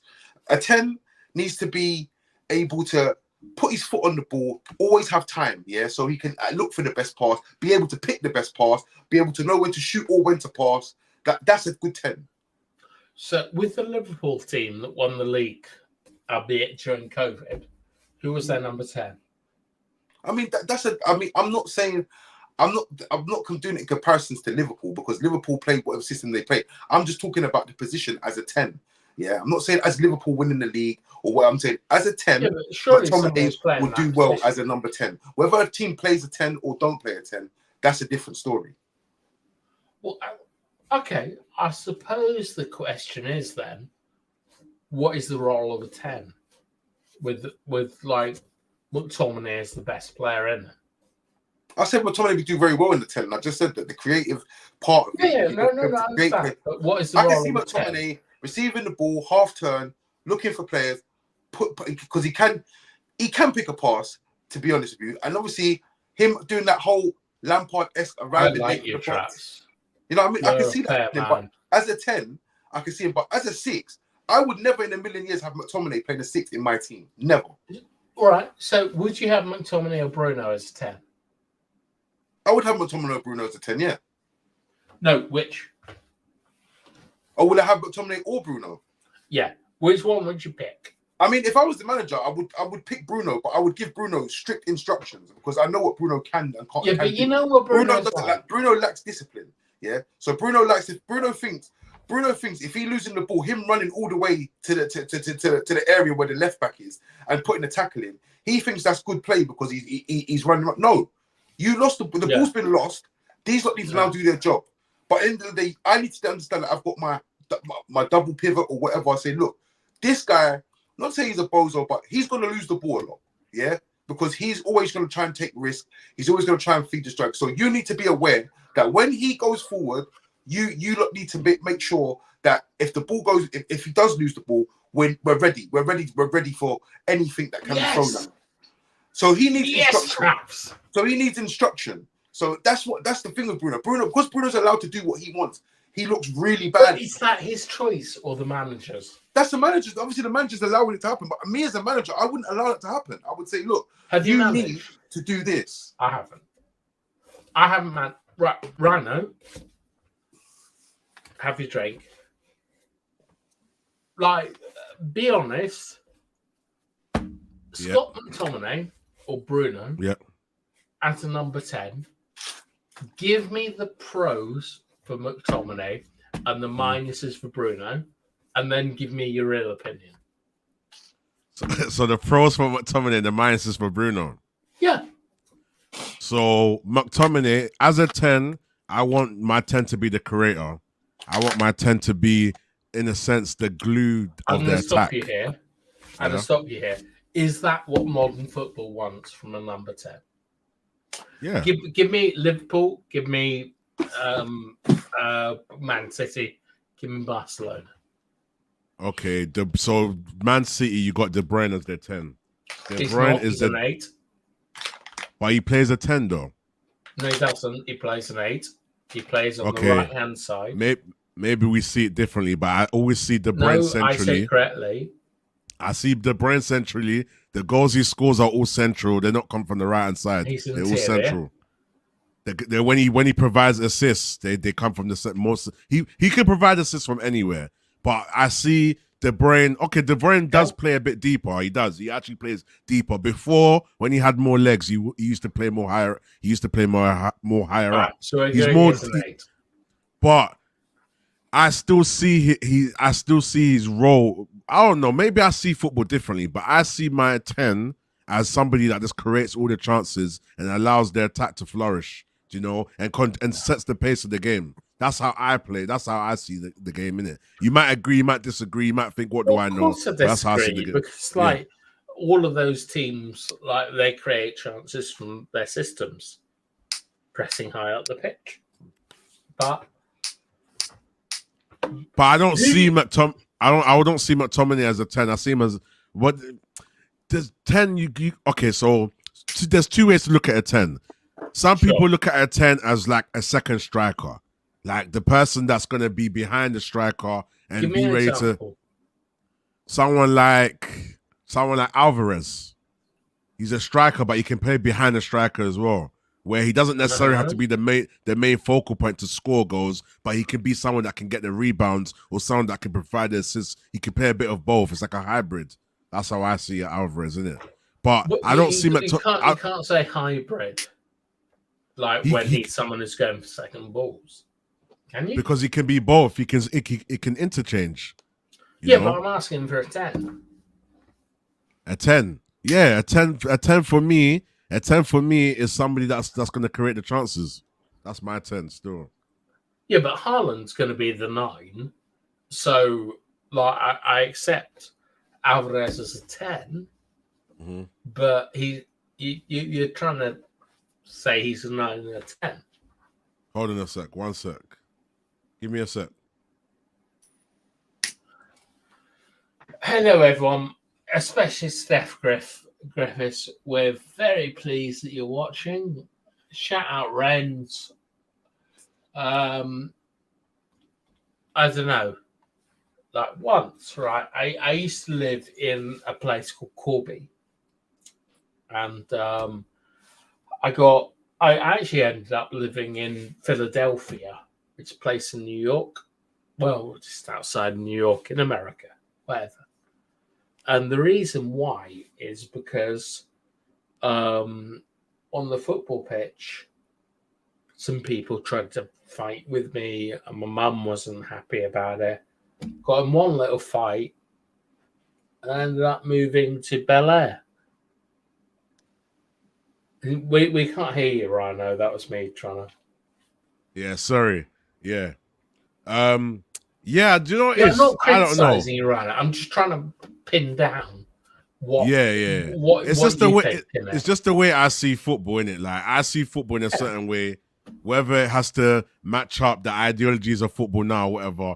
But anyway, to be honest, I need to wrap up now anyway, because I need to go and eat. But what we can do, bath It's time, too what we late do. to eat, bruv. Yeah, I'm gonna eat. I haven't eaten for hours, so I need to eat something. But I'm not gonna. Well, I'm not who going. eats every in minutes? I'm not What going. are you I'm not talking going to about? sleep. I'm not going to sleep for now anyway. So I've got enough time to burn it as well. I'm not going to sleep for now. I'm probably going to sleep in a few hours. I've got even more things to do after. But Yeah, I've got. Mystique. long story short, obviously McTominay. The way McTominay plays. Obviously, Tell me what, Rhino. Tell me what, right? Why am I the only person you know that rides McTominay, and yet every manager does? Okay, but do you know what it is? Do you know my rebuttal for that? Who's been all these guys that? Okay, but listen. This is my rebuttal, and this is open and shut for me. Sure. All these managers that have picked McTominay, have they been successful? Has McTominay been successful? I think so. Why is it only teams like West Ham going for? Why isn't Pep going for McTominay? That's what I don't get. If McTominay is so good and Pep will pick McTominay in his side, and he's such a great player, why isn't all these class coaches and all these class teams out for him? Bayern Munich. Are they really out for him? Really? The only links we heard of was West Ham. We didn't hear Juventus or Bayern Munich. Well, Realistically, concrete links. We didn't hear that. Do you get what I'm saying? So that's my thing. We heard both of them concrete, but all right. But anyways, though, we'll wrap it up. We'll wrap it up. That'll be a conversation for another day anyway. Well, but listen, big up the chat. Stream, lads. Yeah, we could definitely. Big up Bath Time, big up Traps. And listen, we've done a 2.5 hour stream. So big up everyone that's been in and out the chat. We've consistently had at least 15 people watching. So I'm so grateful for that. It's late, it's 2 a.m. and you guys are still locked in. So make sure you lot are liking the video. Yeah, please. Like the video. And if you haven't subscribed, if you haven't already subscribed, please subscribe. Please put post notifications on. Make sure you follow Traps on Twitter. On Instagram, traps.mufc. He's got a Twitter as well. I'm going to get it off him and we're going to put it in the description. It's the same. Oh, it's the same. Because I tried to search it and I couldn't find it. But yeah, traps.mufc on Twitter, traps.mufc on Instagram. Big up Kevin Ritchie as well. He's locked in. He was on the show earlier. If you're watching this on repeat, leave a comment down below. Make sure you like the video. Big up Bath Time. You'll catch him on United Agenda. That's right. United Agenda, yeah? You catch him on United Agenda as well. So he's locked in with on that. He does a lot of breakdowns with certain games, and he talks. We're football. ex-professional footballers. Yeah. It's not for everyone. To be perfectly it's not for everyone, for real. 100%. But listen, people, man, it's all love. Big up Kevin. Big up Steph. Big up Renz, my guy. Big up Watching on Twitter. Yeah, big up. So yeah, listen, we're out, people. Thank you for locking in. Thank you for being here all this time. We are out. And make sure, like I said, tell a friend to tell a friend. It's not only football content. Sunday, we got the 9 p.m. show. So make sure you subscribe. God, Rhino. Yeah. Your like your red pill stuff, absolutely amazing. There's a guy called Chinks Face. Chinks, yeah. Yeah, man, that Chinks Face describes my Pornhub history about 3 years ago. And he's absolutely wild. It's brilliant. If you want to talk about social issues, like why a girl's been difficult, come here, listen to some experience. There's even 100%. It's brilliant. Yep, it's a good show. Just like Bath Time said it there perfectly. But listen, people, thank you for locking in, and we are actually out. Peace. Man with that 20 stacking, my bro, see that, you ain't getting that back. And I ain't gonna lie, more time, I thought on a rap. G-Shot got more bodies than gang, and I bet she's still gonna cap. Slim thing with a waist, can I look like Kyle, look real, more time, my face on L, look mate. Can't get caught up.